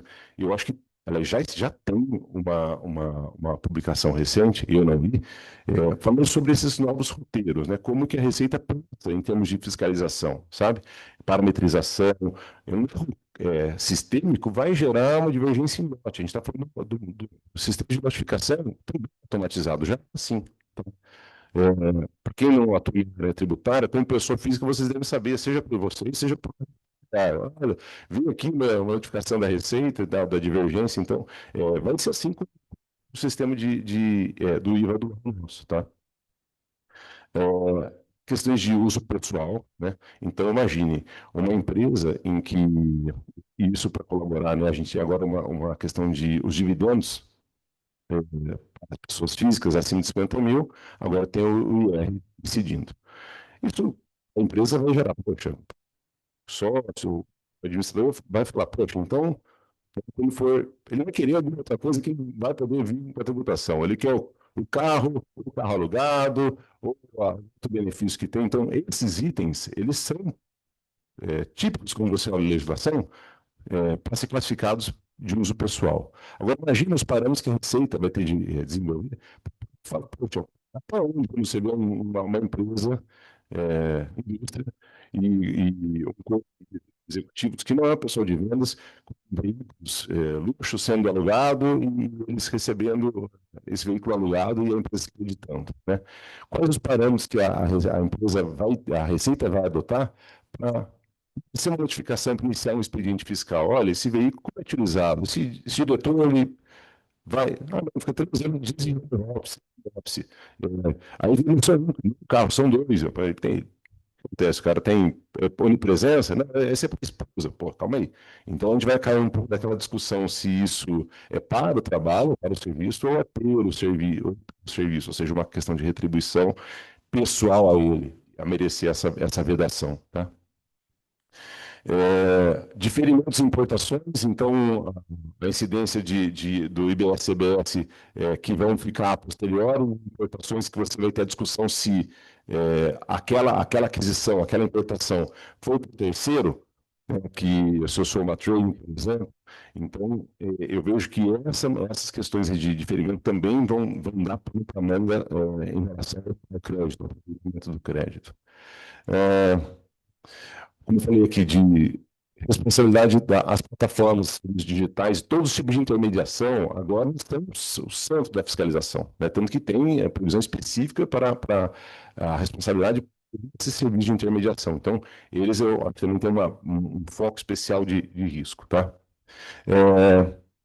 E a gente tem aqui uma outra situação que eu não sei quem também já lida de forma mais próxima, sociedade de advogado, a gente tem parcerias com colegas, e às vezes essas parcerias são serviços que a gente internaliza e a nota dele vai para a gente, não vai para o... E tem uma lei de 2022 que eu vejo que poucos colegas ou escritórios que às vezes até percebem e usam, que dá a faculdade de a gente excluir, de pega a nota fiscal do nosso colega, do escritório colega, que a gente vai fazer um repasse, uma participação dele, e eu posso deduzir isso da minha base de cálculo, né? Mas vejam, isso hoje faz para a apuração dos tributos federais, e como é que faz agora para a IBS-CBS, né? Para a RJ, contribuição social do lucro líquido, então, esse sistema, claro, ele vai persistir. Agora, o IBS-CBS, né? Eu entendo que isso aí, na verdade, é um serviço que eu estou tomando, eu tomo o crédito dele, e eu não vou fazer mais esse batimento, essa previsão não se aplica. Então, mas sociedade de advogados, se não cuidarem, aqui é um item de risco, porque o escritório contábil às vezes vai seguir como sempre fez, sem uma devida advertência. Às vezes os escritórios contábeis que também deviam estar no mesmo ambiente que a gente, certamente estão, muitos estão, mas às vezes não, né? Então, um item de cuidado. E, por fim, o sistema de reembolsos de despesas e as bases de cálculo, né? Então, do jeito que a gente falou sobre a questão dos honorários de sucumbência, para mim tem situações claras que a passagem de viagem, por exemplo. Vou lá fazer uma sustentação oral em Cuiabá, né? É, atualmente eu faço a facilização desse serviço, não tem sistema de débito e crédito, como estou dizendo, é mesmo. Então, isso aí é despesa do escritório, para que eu passe uma nota de débito para o cliente. Para mim, agora, eu tenho uma situação que eu vejo aqui. Eu tenho a contratação, eu tenho crédito, eu sou um escritório de advocacia sediado em Campinas, aquela gama de alíquotas que vai formar o IBS-CBS, eu sou o consumidor, o meu escritório, então vão ter o creditamento com as alíquotas incidentes aqui. Como eu fui emitir a nota fiscal para uma empresa do Rio de Janeiro, para qual fui fazer esse serviço, estou entendendo que para mim agora, esse repasse para eles é um fornecimento que eu tive o débito, eu tive o crédito e eu vou ter o débito, vou ter que incorporar no valor do serviço e com incidência do IBS-CBS, né? Eu acho que aqui é uma questão de... Eu acho que é diferente quando, por exemplo, você tem um ressarcimento por um ilícito, sabe? A empresa sofreu uma batida de carro, consertou, e ela vai passar para aquele causador e falar, ó, tá aqui, não tem seguro, algo assim, você não ressarce isso aqui. Ele não tem fornecimento de nada, de utilidade para mim. Eu vejo claro, eu estou vendo, é claro, dessa forma. O artigo 3º, ele é bem amplo, mas eu vejo que ele tem limitações. Tem situações em que eu contratei um serviço gerando utilidade para o terceiro, que é o meu cliente, então essa base de cálculo, isso aí vai ter incidência de débito e eu tive o crédito. Então, eu acho que aqui, então, tudo que envolve reembolso de base de cálculo, pessoal, é espaço de risco para ser explorado por nós advogados. No processo tributário, falar muito rápido, né? Tem gestão acho que, tal como alguns escritórios fazem a gestão do DGEM, algumas empresas, a gestão do domicílio tributário, a questão do IBS-CBS, eu acho que aqui pode também ser uma área de serviço para quem funciona bem em termos dessas operações, escritórios que funcionam assim. Todas as novas regras em termos de ritos, de procedimento de fiscalização, a questão da titularidade, a cotitularidade do processo de fiscalização novo, enfim, é um campo toda a parte nossa, nova da Lei Complementar 227, para quem atua no contencioso tem que mastigar aquele negócio lá, né? As falhas sistêmicas que podem vir a acontecer vão acontecer nos primeiros anos, vão dar oportunidade de defesa, nossa, né? Falha sistêmica, que muitas vezes pode ter sido do nosso cliente, mas fazer com que aquela atuação seja excelente. Então, acho que tem um espaço grande para a gente atuar nesses processos administrativos tributários, tá? O que mais aqui? Ressarcimento administrativo de ICBA também é uma previsão nova, então, o ressarcimento administrativo, porque a lei é muito linda, fala o seguinte, se você tiver um crédito maior que o débito, você tem que receber ressarcimento, artigo 38, ele é faseado. Eu quero ver acontecer, né? E também se não acontecer, se acontecer, eu vou ficar feliz como cidadão, se não acontecer, então a gente tem que ver como a gente vai aproveitar essa oportunidade, tá? E como já foi dito aqui, a situação de risco de multiplicidade de ações, né? Porque, de fato, quando vai ter um processo fiscal em que possa haver uma diferença de IBS, CBS, vai ter essa situação de titularidade, vou ter uma fiscalização, por exemplo, pelo Estado de São Paulo, vai identificar uma diferença, pode ter esse lançamento também de CBS, ok? Tem uma previsão de uniformização do entendimento lá na Câmara de Uniformização, tem um incidente de uniformização, mas o fato é que uma hora, como essa titularidade da dívida ativa ela persiste, né, naquilo que cabe a cada um, a gente tem sim o risco de execuções fiscais em que o judiciário pode discutir no judiciário federal, parte no estadual, e haja uma decisão conflitante, né? Então, assim, a gente tem que ter uma atenção redobrada para saber manejar esses incidentes, esses mecanismos para conseguir lá ter uniformidade e, logicamente, a decisão que for favorável, a gente tentar fazer com que ela prevaleça, né? Então, aqui pensando no contencioso, tá, pessoal? Consultivo. Aqui, então, mais ainda, né? Eu falei de segmentos de negócio, então, situação de realizações societárias. A área imobiliária é muito grande, né? Então, hoje estava numa reunião com um cliente e é até difícil de mencionar no plano rápido para ele sobre todas as novidades, porque mexe com imóvel, TI, a gente está um momento bastante turbulento, tem a questão do imposto de renda, o sistema ele é da securitizadora, que é um dos serviços classificados como serviço financeiro que vão estar, né, com o IBS CBS. Então, é muita coisa acontecendo junta e eu vejo assim, como eu mencionei, se os escritórios não têm uma área tributária ou não têm algo próximo para manter isso, realmente fazer essas parcerias com escritórios contábeis, com escritórios que são especializados, porque não vejo que atua com empresa hoje, não tem tipo de abordagem inicial, né, sobre o novo sistema, sabe? Então, a situação fala assim, escritório de advocacia, não, muita despesa em mão de obra, em mão de obra crédito. Vai ter escritórios que vão entender alguma forma de dar a sua equipe. A nota fiscal vai ter o crédito, né? Não tem a questão trabalhista, é evidente que tem a questão trabalhista, mas assim, o advogado está aí, ele tem que saber lidar.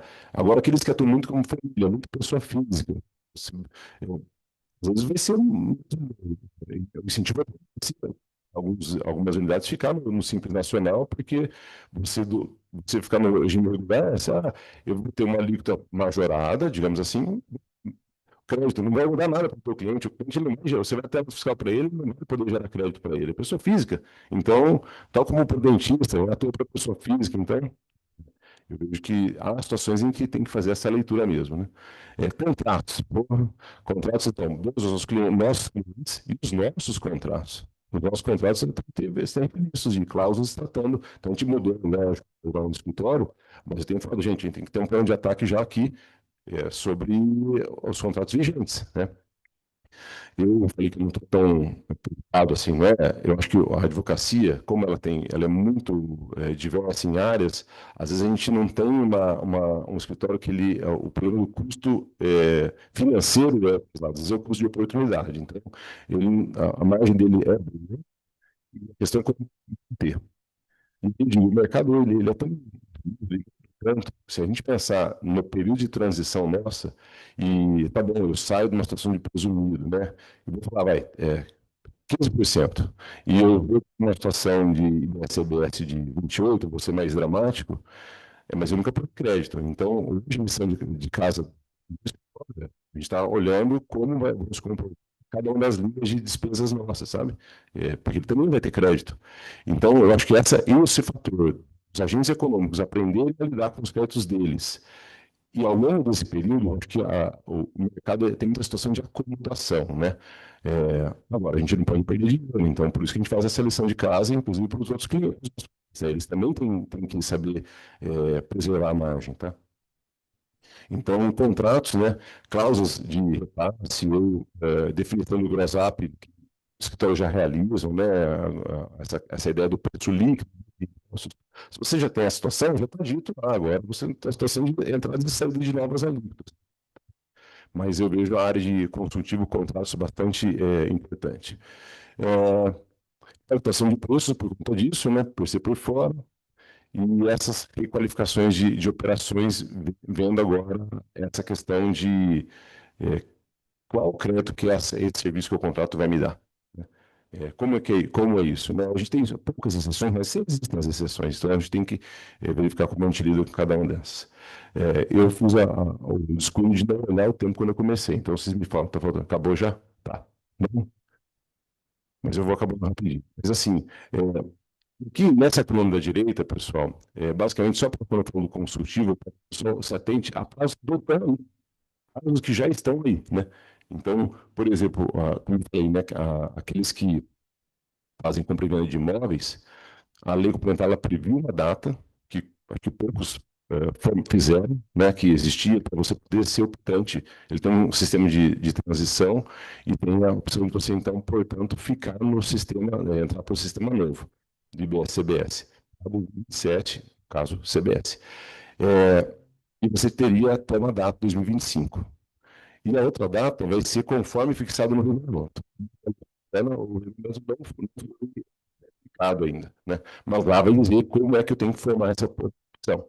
Então, assim, se a gente tem um grupo na imobiliária, que atua para a área imobiliária, tem uma série de tarefas que a gente já tem que olhar agora para o consultivo, né? E aqui que você ganha valor, porque numa opção dessa que você consegue comunicar o teu cliente de uma forma tempestiva, o conceito no escritório já está lá em cima, porque é dinheiro que ele deixou de perder, né? Tá? Então, aqui tem uma série de datas, eu não vou tanto nosso, mas falo, as construções que é desafio, mas é oportunidade para nós. Enfim, eu queria dizer, eu agradeço todo mundo que está aí até agora e está hoje no meio da semana, né? E agradeço novamente o convite de vocês, tá bom?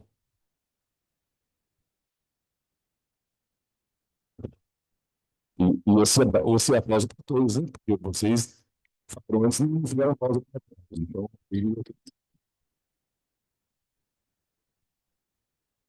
Obrigada. Obrigada, Rogério, sempre gentil. O Rogério falou, a Marília falou e eu fiquei aqui matutando, né, as coisas. A gente vai falando, falando e é muito detalhe. Mas acho que um ponto também que é válido para a gente como advogado, que é importante a gente saber, é que o documento fiscal, que é a nossa nota fiscal, ele passa a ter caráter de confissão de dívida. Então, esse é muito importante, porque qual que é o efeito e a consequência disso? Se eu tiver um erro na emissão da minha nota fiscal e eu não corrigir esse erro a tempo, não retificar essa informação, a Receita, enfim, qualquer ente federativo, né, ele pode executar diretamente o valor que ele entender que está ali declarado, ainda que ele esteja errado. E aí eu caio no rito que a Tati comentou, de ter uma execução, precisar garantir para discutir, dependendo aí da discussão que for, né? Muitas vezes eu não vou conseguir discutir por meio de exceção de pré-executividade, vou precisar embargar, e para isso eu vou precisar de uma garantia. Então, gerir isso eu falo para os meus clientes, e eu acho que a gente, como escritório de advocacia, a gente também precisa ter atenção. Gerir as informações de uma forma estratégica, ela é muito importante, porque as informações fiscais que vão alimentar os documentos, né, a nota fiscal, o que eu vou informar de sistema para a Receita, hoje vai ser o que vai ditar os riscos que a gente vai enfrentar ou não. Então, a gente pode ter dois caminhos, né? A gente pode olhar para toda essa mudança e tudo isso que está acontecendo, como o Rogério bem pontuou, que é bem impactante. A gente pode olhar para isso como uma oportunidade, né? E verificar aí nuances que a gente pode atuar, que a gente pode melhorar, revisitar fluxos no escritório para garantir que essas coisas aconteçam, revisitar fluxos para garantir que a gente não seja prejudicado pela falta ou pela tomada de crédito indevido.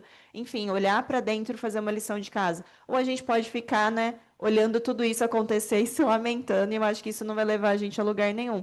Então a ideia é: vamos olhar para dentro de casa, para a gente fazer a lição de casa, estar preparado para quando vier aí as mudanças já a partir do ano que vem.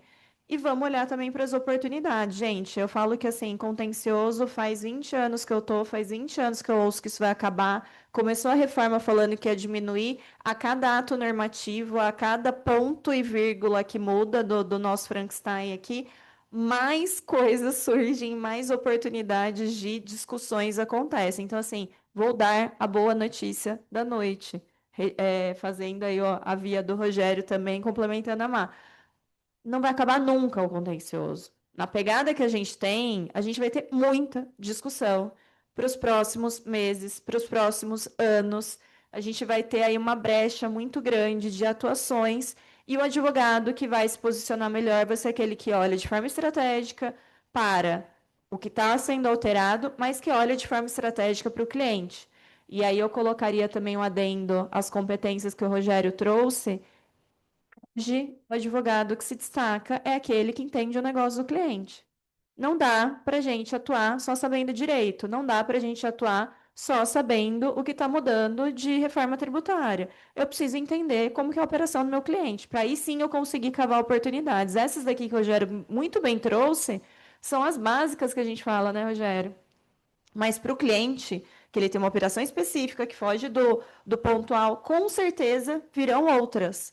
E você só vai aproveitar e conseguir se posicionar nessas oportunidades se você estiver com ele no dia a dia, conhecendo o que ele faz, como ele opera, quais são as dores, se impacta na questão de comércio exterior dele, se não impacta, se impacta na questão de tomada de crédito, se não impacta, qual que é o benefício que ele vai ter, qual que é o prejuízo, como que ele está lidando com os dados agora. Enfim, ser parceiro de negócio, acho que isso é o movimento, né, de deixar a advocacia tradicional para cada vez mais a gente se posicionar como parceiro dos nossos clientes. Acho que só essa reflexão que eu queria trazer aqui, que enquanto vocês falaram, foi me surgindo. Obrigada, pessoal.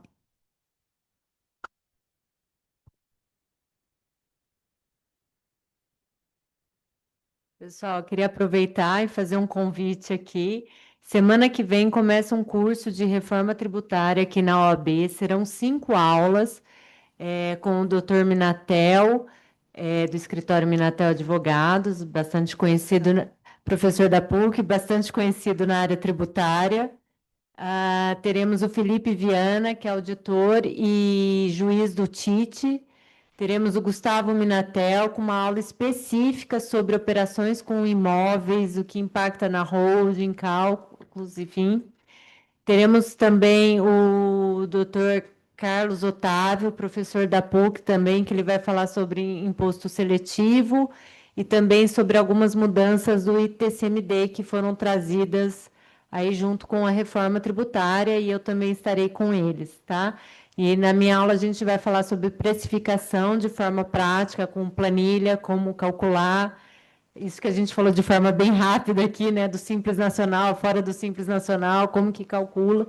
Então, é um curso pensado não para tributaristas, mas para todos os advogados que querem entender um pouquinho aí sobre a reforma tributária, e a boa notícia é que vocês podem usar a anuidade de vocês. Então, aproveitem, as inscrições encerram essa semana, porque o curso começa semana que vem, tá bom? Obrigada.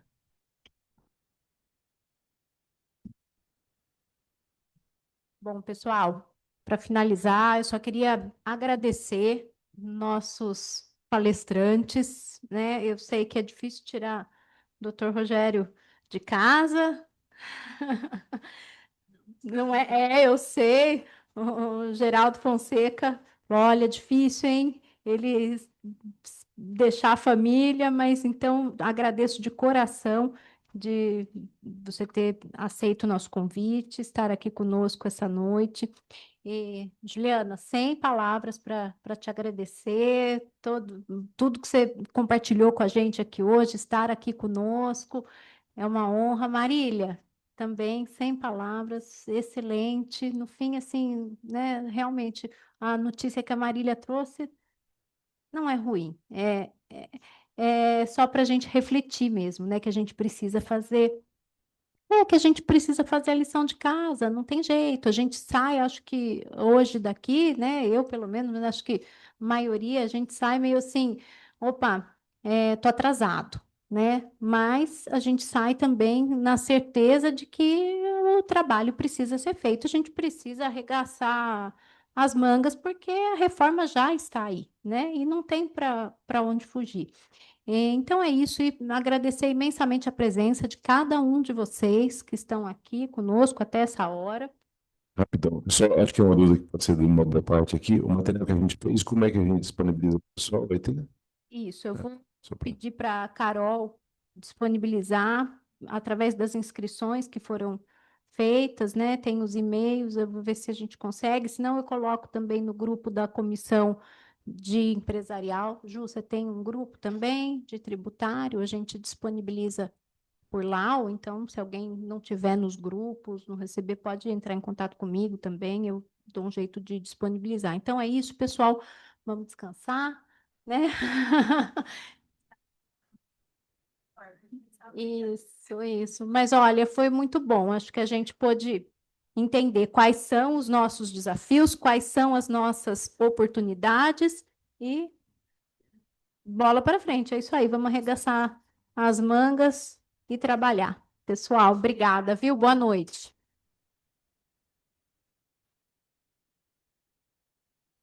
Vou entregar os certificados. Os slides são assim, então eu faço slide de Ele estava correndo aqui, mas no fim deu tudo certo, né?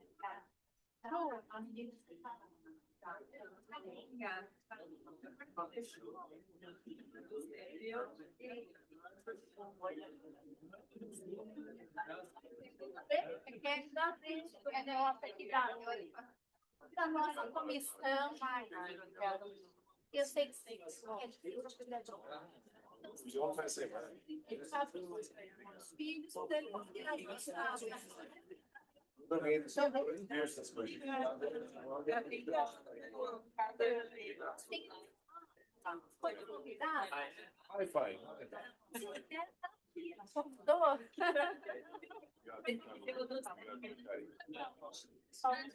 Obrigada, tá? E eu, assim, particularmente, eu acho que eu até falei para a Maria,